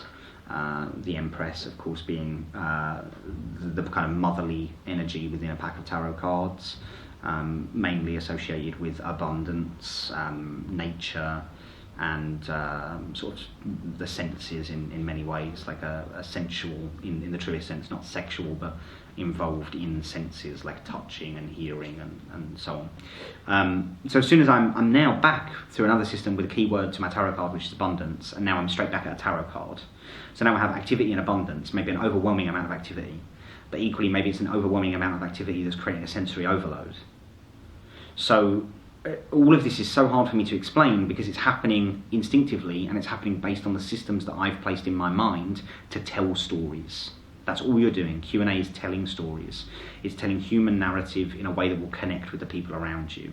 So the more I try to control the process by logically understanding the system, the more stilted and stifled the actual outcome is. The truth is you should be getting to a point where you have the themes that you want to talk about and the ideas and the concepts that you want to use, and you're free to literally free associate human narrative. So once you've done your initial understanding and your initial research, you can now use these mental systems to guide you along the way when it comes to the instant creation of readings. And I'm not the first person to talk in this way by any means. As I've mentioned, Richard Webster's Psychometry A to Z is fantastic. Jerome Finley is as equally as passionate as I am about the idea of the imagined oracle. It was really Jerome that I think really brought this to the centre of people's attentions with many of his writings, and he does remarkable work with it. So in this way you are able to consistently create pretty interesting, pretty compelling and very specific sounding readings. So once you've got that mastered, the truth of the matter is you don't need anything else. That is absolutely the truth of the matter. Once you've got that mastered, you don't need anything else. There are, however, some other techniques that I do instinctively use and I did want to include on this DVD. And many of them are inspired by very classic thinking on Questions and Answers Act, and many of them have just been discovered as I've performed the Questions and Answers Act. So one of the things that I did in the performance last night was a sensational answer. This is an answer where I simply say, I do not believe it would be wise for you to identify yourself, however I do have an answer to your question. If you continue with the behaviour that you are exhibiting right now, they will find out. I think it's unreasonable for you to be concerned about him cheating on you when you're cheating on him. I don't ask for anybody to claim that, but it allows a really kind of sensational piece of information to be interjected within the questions and answers sequence. A major difference and a major departure from the way that I handle George Anderson's Q&A concept, and it was originally presented by George Anderson, is that rather than giving the themes first, I don't do the psychic thing of saying, oh, I pick up on somebody that's feeling very stressed out at work right now. Who is that? I don't give the theme and then ask the person to connect to the theme. I go to a person and then I use them to give me a theme. To me, this feels far more real than asking people to just claim these things. So the only time that I'll ever have a reading where I am not directly working with someone thanks to my own choosing is when I'm giving a sensational answer. So when I give a sensational answer, it goes unclaimed. So that's one technique that's very powerful. Another technique that I use very frequently is I'm monitoring the reaction that I'm getting during the reading. I'm seeing where I'm right and where I'm wrong. And I can't really describe this. I'm sure somebody will eventually write a magic book on some crazy micro expressions that will teach you how to do this.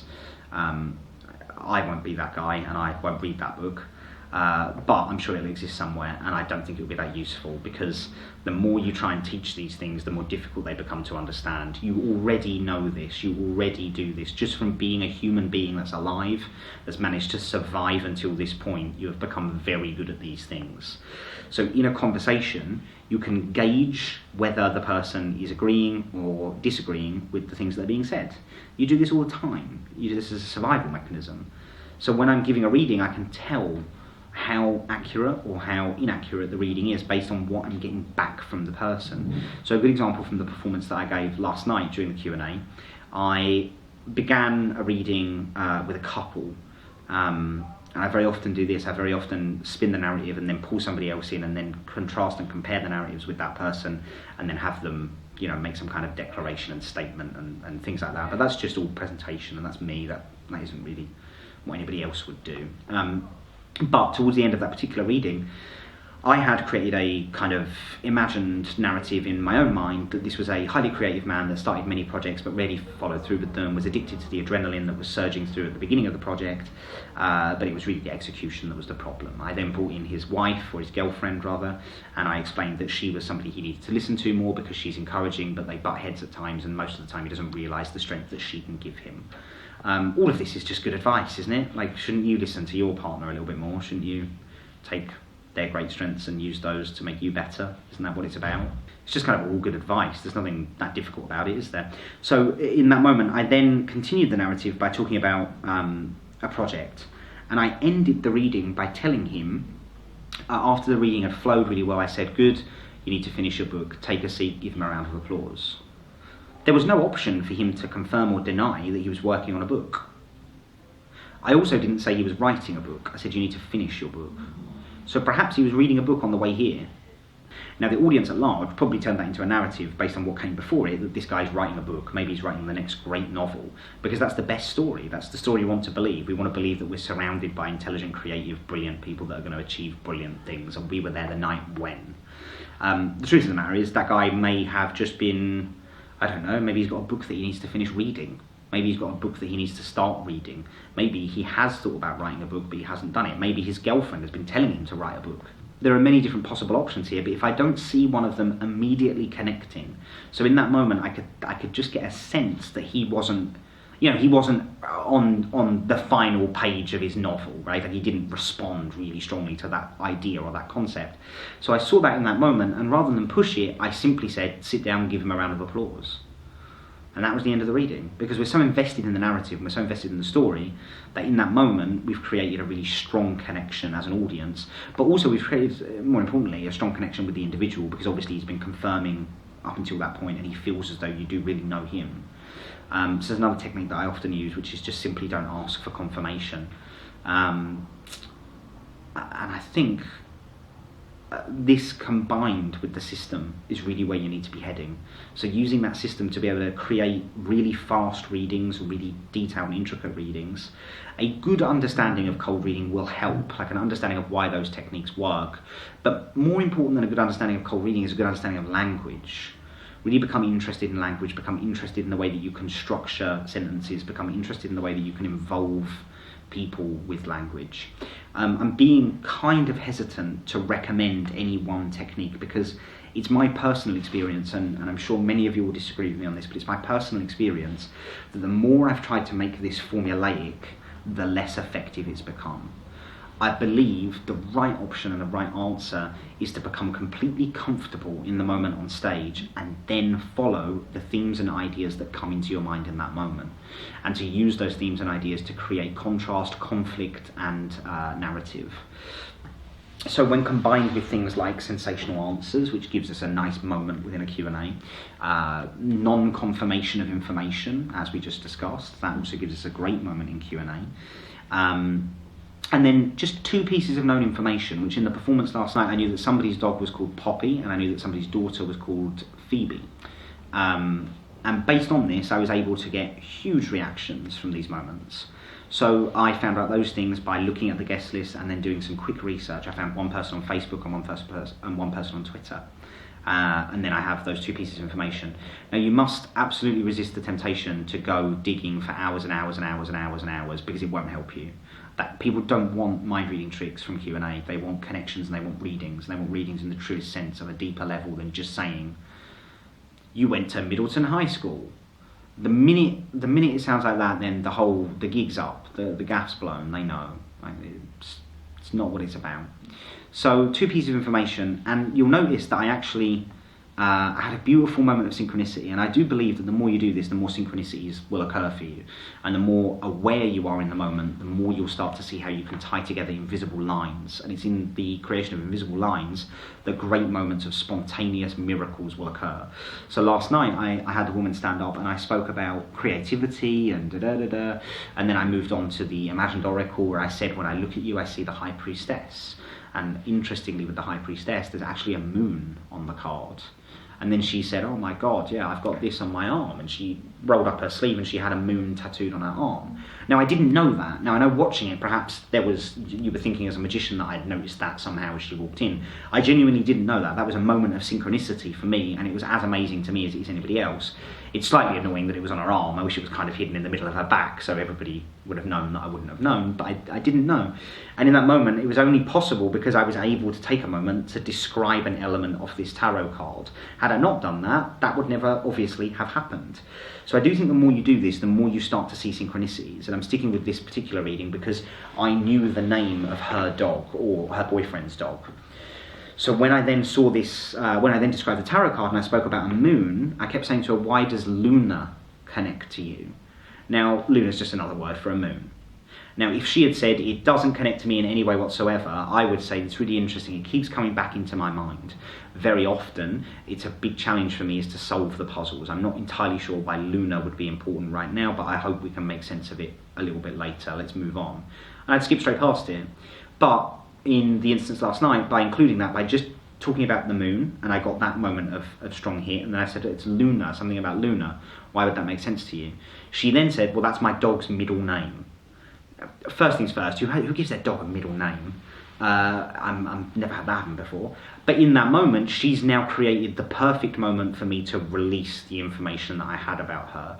That's pure synchronicity last night. That wasn't structured. It wasn't some super clever way of getting there. It was just a moment of synchronicity. But what that does show to me is you should never be opening with the known information, because you want the conversation and the dialogue to start flowing backwards and forwards between you and the person to allow for moments like that. So rather than just going out and immediately using that known piece of information by going to her and saying, I get the impression that you're an animal person, maybe dogs, maybe your dog's name is Poppy, because I desperately want to impress, got that pressure of like, you've got to get this out. Instead of doing that, by holding it back, we leave room for moments like that to happen, which will create much stronger moments of miraculous mind reading. So in that moment, when I talked about the moon, and then she said, my dog's middle name is Luna, I've never met anybody that has a dog that has a middle name anyway, but my dog's middle name is Luna. Obviously, in my mind, in that moment, I'm jumping in the air. I'm 60 foot in the air, screaming like, I've got you. Because in that moment, I can immediately say, that's Poppy's middle name. And this is an incredibly disarming way of revealing information, as if you just always knew this. I don't do a big setup in that moment. I don't suddenly go, well, just think of that dog's first name. It's not a mind reading trick. I want to create the illusion that I know so much more than I do, always know more. So a strong way to do that is act as though I'm only interested in sharing the information that I feel is worthwhile. So withholding information is sometimes as useful as revealing it. And allowing synchronicities in the truest sense to present themselves will sometimes lead you to really great miracles. A lot of this is about being completely comfortable and knowing and sensing where you should be moving next. Like, which direction shall I go in here? How shall I get there? So with two known pieces of information, one of them last night was blown because of the moment of synchronicity that was too good for me to pass up.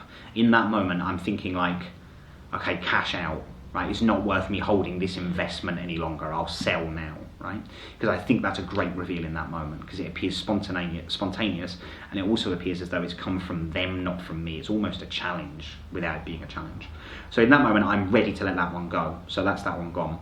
Now I've still got one more piece of information in my mind, and that was the name of a child. It was Phoebe. So I'm going to those people, and I see a mum and a young daughter, and I know that Phoebe is a sister to this of this family and a daughter of this family. So I just started reading based on what do I think a sister of that age is going to think about her sister. The girl that I was reading to looked to me like she was, maybe 18 or 19 years old. The other sister, she told me, because I continued the guess, I said, you have a sister? Yes. You have a brother? Yes. That was a guess. And then I continued again by saying, and you have a sister that's younger than you? Yes. But in that moment, the reaction that she gave me wasn't like a strong yes. I think I actually said she's much younger than you, is what I think I said, and then she sort of went, she's younger than me, or something like that. So in that moment, I got the impression that their age gaps wouldn't be that far apart. So I started creating a narrative in my head about two sisters fighting over their clothes. It was that simple, like, what would two sisters get angry about with each other? How would that annoy each other? And then I turn it into something that sounds a lot more significant than it is. I just think about somebody going through sort of puberty and teen troubles and all of those things, and the sister being frustrated by their grumpy sibling, and then I created the narrative there. And then obviously I brought the mum back in by saying, she's been there and done it, remember how rebellious you were. Now everybody likes to think of themselves as being rebellious in their younger years, especially at that age, right? They like to think that they did something rebellious when they were younger. Certainly in their early 20s they like to think of themselves as being, independent, free thinking, brilliant, young, uninhibited spirit. And certainly this particular girl sort of looked more sort of punk rock than perhaps establishment. So she's going to enjoy that idea. But of course, remember, for the rest of the room there, this rebellious action, and the way I'm handling the information, I say, remember when you were quite rebellious, we won't go any further with that. This could be that, she went and burnt down houses and has just got out of prison. It could be that she, refused to turn her bedroom light off. It could be from like the lowest thing right the way up to the highest thing. And yet in the moment, as an audience, we create the narrative that suits us the best. So it connects with the person and it sounds exciting to the rest of the room. And then I get to say to the mum, you've been there and you've done that, you looked after her, she wasn't easy, you need to listen to your mum more. And the mum is certainly not going to say, no, he's wrong, don't listen to me any more than they should. So there's a lot of this that is just basic common sense, and there's a lot of it that is intuitive. There's a lot of leaving open-ended options for synchronicity, and there's a lot of really genuinely using an established oracle, something like a deck of tarot cards, to base your themes from. I think one of the best things you can do if you really want to start doing the kind of people reading or Q&A, as you saw a mini performance of, is to really master a traditional system, something like tarot cards, palm reading. I like tarot cards the most because I think they're most kind of visually inspiring. So if you imagine the image of a tarot card, there's a lot you can pick away from it. The Wheel of Fortune, for example, comes to mind as I'm talking to you, which for me would be about decisions or personal vision, movement, and a kind of turning point. But not only that, I see the image of movement in that, so I can say to the spectator, I get the impression that you're at a point of kind of great progress. There's something on the precipice. It's almost here, but you need to move towards it. You're waiting for it to move towards you, and it won't happen that way.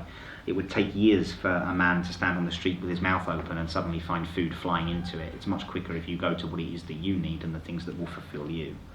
I see a decision happening here, but it's all about motion, it's all about movement. I feel like you're hemming yourself in and you need to move. I can't tell you why I'm feeling this. This is the overwhelming feeling I get. Move, move, move, move. This is a very good reading in Q&A. It's a very strange reading, but it's a very good reading and it sounds very real.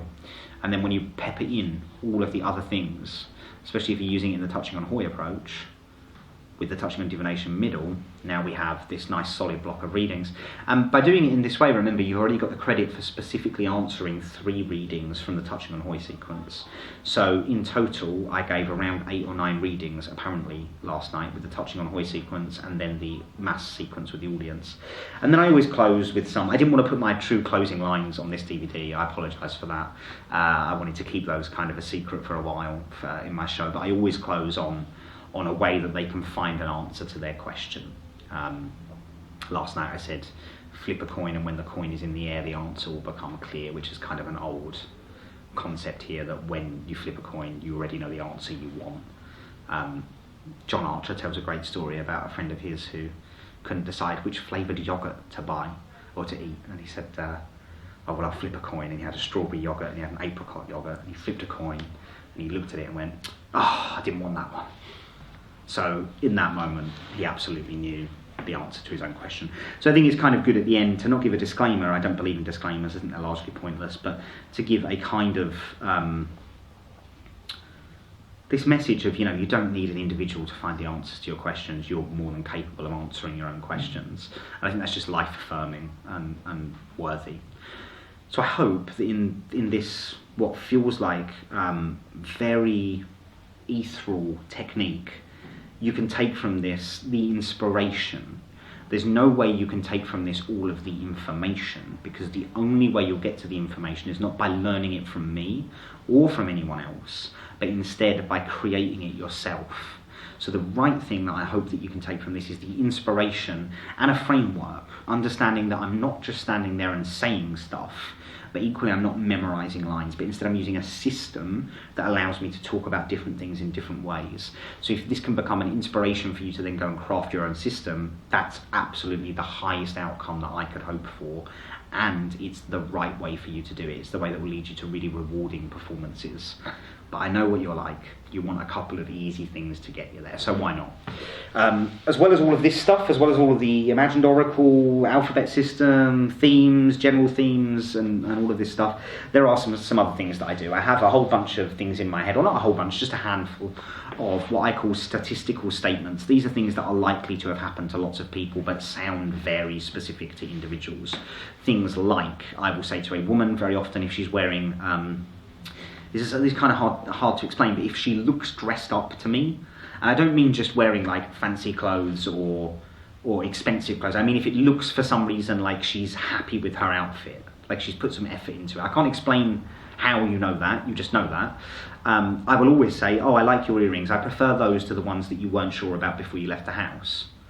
Most women change their earrings once or twice before they eventually put them on. This one is a very good one. I will also say to many scientific people, so if I can get the sense that they're quite analytical in the way that they approach the world, I will say you have an inner conflict. One side of you wishes to understand everything, the other side of you wishes you never knew how any of it worked.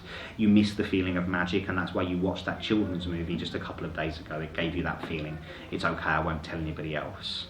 This seems to hit very frequently. Another one that I use, especially with the sort of smoky, seductress girl. Like if I see a girl that's very sexualized and appears to be using sexuality as part of her identity, I will always say, I get the impression that you have trouble trusting people, and I understand that you've been taken advantage of in the past, but I don't think you should continue this in your future.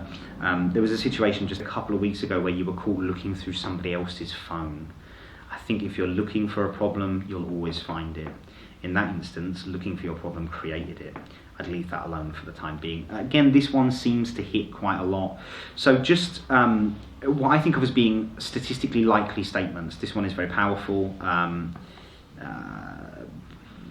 mean, this is kind of what George Anderson was really talking about, but in this instance they're made even more specific by being actual events that I seem to see happening around me quite a lot. So I have 4 or 5 of those ready in my mind at any one time, and I can drop those into a Q&A if I see the right kind of person. But I'm always allowing the person to lead the information. I'm never allowing the information to lead the person. That's the major change from the George Anderson approach. So those kinds of statements are good to have memorised. They're not cold reading statements because they won't always hit. They're not so general that they will hit with every human being that's ever existed, but they are general enough that you stand a very high likelihood that those things will hit. And when they hit, they're far, far, far, far stronger than saying, you are the life and soul of the party, but you're also quiet and introverted at times. You have an amazing sense of humour, only when you understand the joke, because that stuff just doesn't sound specific. So for me, statistical statements are really useful. Sit down, press pause, get a piece of paper. Don't press pause yet. Get a piece of paper, then press pause. Get a piece of paper and write down a list of things that you have experienced. Maybe, I don't know, go for 20 things, and then call 5 of your friends and ask them if it's happened to them. And if it's happened to 5 of your friends, I think it's a pretty solid likelihood that it's also happened to lots more people. So then you want to be looking for the things that feel very specific and use those to form your list of commonly occurring experiences. So I hope that in amongst all of this, you will find the inspiration to form a system that you can then use to start giving readings. And I now perform a full hour and 10-minute show that is only Q&A, that is only readings, and it's taken me my whole career really to get to the point where I'm able to do that, and I'm still learning every day, and I still hope to be learning for the next 50 years about this particular thing, Q&A. This is a great way for you to learn Q&A because you've got the protection of the touching on Hoi, touching on divination sequence, which leads into the gallery readings. If you then have one more routine that you use as a closer, if the Q&A isn't going so well, you can shorten it up and then put the closing routine in place, and you've got a kind of safe approach because you don't have to walk out in front of an audience feeling like you're empty-handed. You've got this structure and you can start working on it and allowing that Q&A sequence to become longer and more powerful. And at some point, you, like me, I'm sure, will put away the tricky envelopes and walk out and just do readings. So we're joined by Katie. Katie, I have a question for you. Have you ever had a psychic reading before? No. No? Well, this should be quite interesting and I hope quite fun for you. And it's all based on one piece of great advice that I received. I received this piece of advice. Whenever you visit a museum or an art gallery, always go twice. The first time, walk around by yourself. The second time, walk around with a guided tour. It's amazing the things that you didn't see on the first trip that you suddenly realise on the second. But more importantly, it's amazing the things that you create on the first trip that the guided tour would never have taught you yourself. So, I want you to build a special place in your mind. It's going to be your own museum. First time, you'll explore it all by yourself. Second time, I'll join you in the experience. I want you to close your eyes for me and I want you to think back to when you were maybe a teenager, beginning to experience the world as an adult for the first time. Begin by creating a little room in your mind where you can display all of the things that make you feel confident and happy. All of those things that you're proud of when you look back to that time in your life. And now imagine you're leaving that room and you find yourself at a doorway. You walk through the doorway and inside of this room you place all of the unresolved questions, those things that you find yourself returning to from your own past that perhaps have been left unresolved. Why did I do that? Why did he do that? Why didn't I do that? Why didn't he do that? Those kinds of questions. And now you find yourself turning around and walking out of that room and you enter a brand new room. This room is dedicated to your future, a place where there are no regrets because it hasn't yet happened, so it can become whatever you would like it to be. In your mind, imagine the amazing things that you would like to see taking place in your own future. When you're comfortable and happy, just open up your eyes for me. Good. So I hope by doing that you've built some kind of interesting structures within your own mind about your past, your present, and in fact your future. Now it's my turn to take a look at those things. Please hold my hands. And I want you to begin in your mind to imagine you're bringing me back to that place in the past, the place when you were maybe a teenager and those unresolved issues. And now skip straight forward to the future, the things that you want to happen, the place with no regret. And now we'll spend a moment in the present. There's no need to construct that because it's constructing all by itself. Okay, good. I have a couple of ideas with you. Now we don't have time to talk about all of these, so I'm just going to write down the things that come to me the strongest.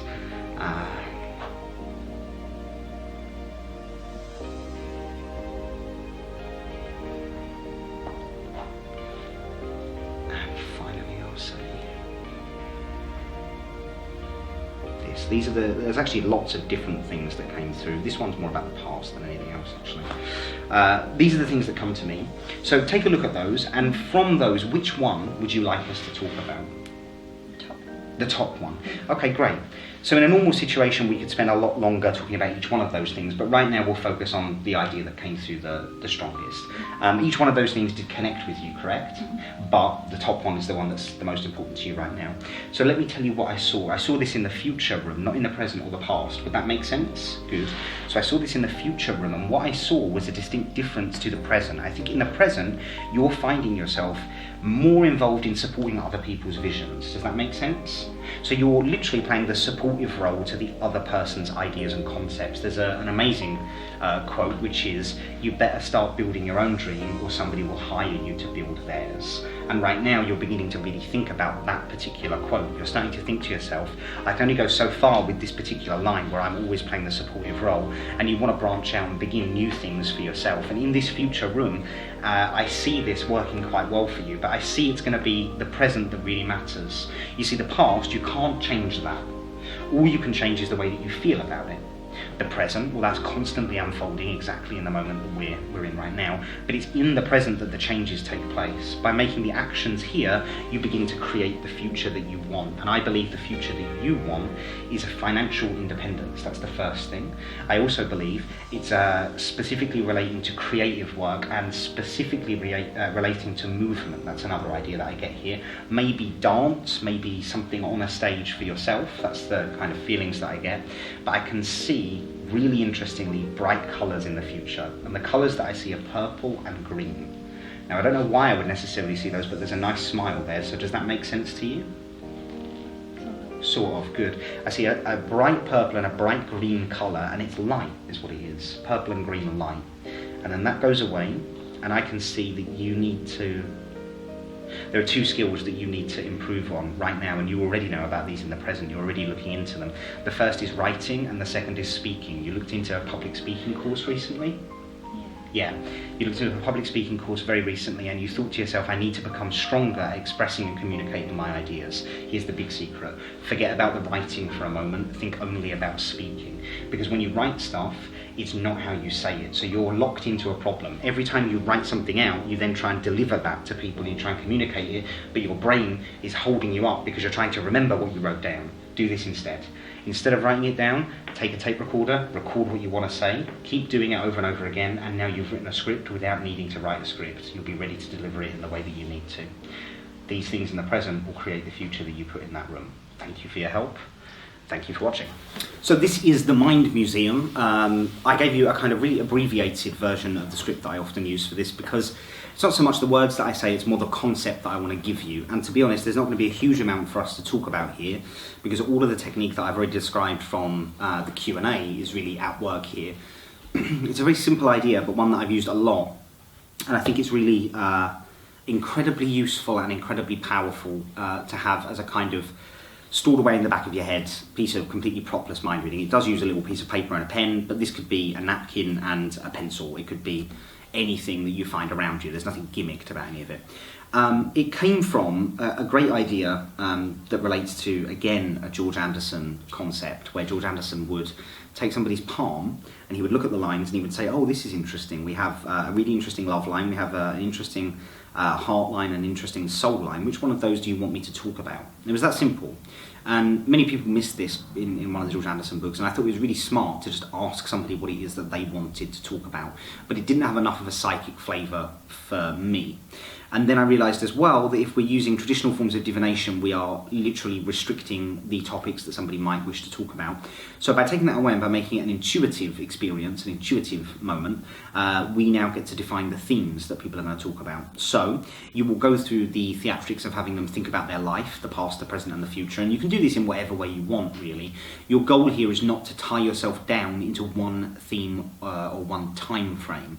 So you don't want to be just talking about the past, you don't want to be just talking about the present or the future, because you're going to use all of those, as we discussed in Q&A, to shift and move based on the feeling during the actual reading itself. This is a method to acquire the information as opposed to anything else. So I begin by having the person hold my hands, I go through the psychic stuff, I then write down 3 different things on a pad. Now you could write down a lot more than this if you wanted to. The things that I write down in my pad are, the first thing that I write down is this: change and work, with a kind of / there. My handwriting's terrible, so I apologise for that. love problems, and then draw a triangle and a quick exclamation point. And then underneath that, that says, believe it or not, that says transitions, journey, and then past in brackets. Now remember, this is being scrawled very quickly, but this is kind of relating back to the concepts that I spoke about earlier, that there are specific themes that people are interested in: travel, health, education, sex and love, career, ambition and money. But here I'm picking the ones that I think are going to link the strongest to the person that I'm working with based on the demographics they present to me. So change and work was the one that was picked by our spectator Katie. The important point here is that if you're watching this process, it appears as though I've connected to everything. Because I say, let me write down the key ideas, boom, boom, boom, and I write down these things. And I say, now, in an ordinary situation, we could discuss all of these things and more. However, we don't have time right now. So I would like you to tell me which one you would like us to examine fully. Now, they point to one of them, and I say, but each one does connect in some way. And now I put the book away here. So it appears as though we've just crawled around in their brain, we've picked up on a whole bunch of stuff, and now we're going to go based on their decision.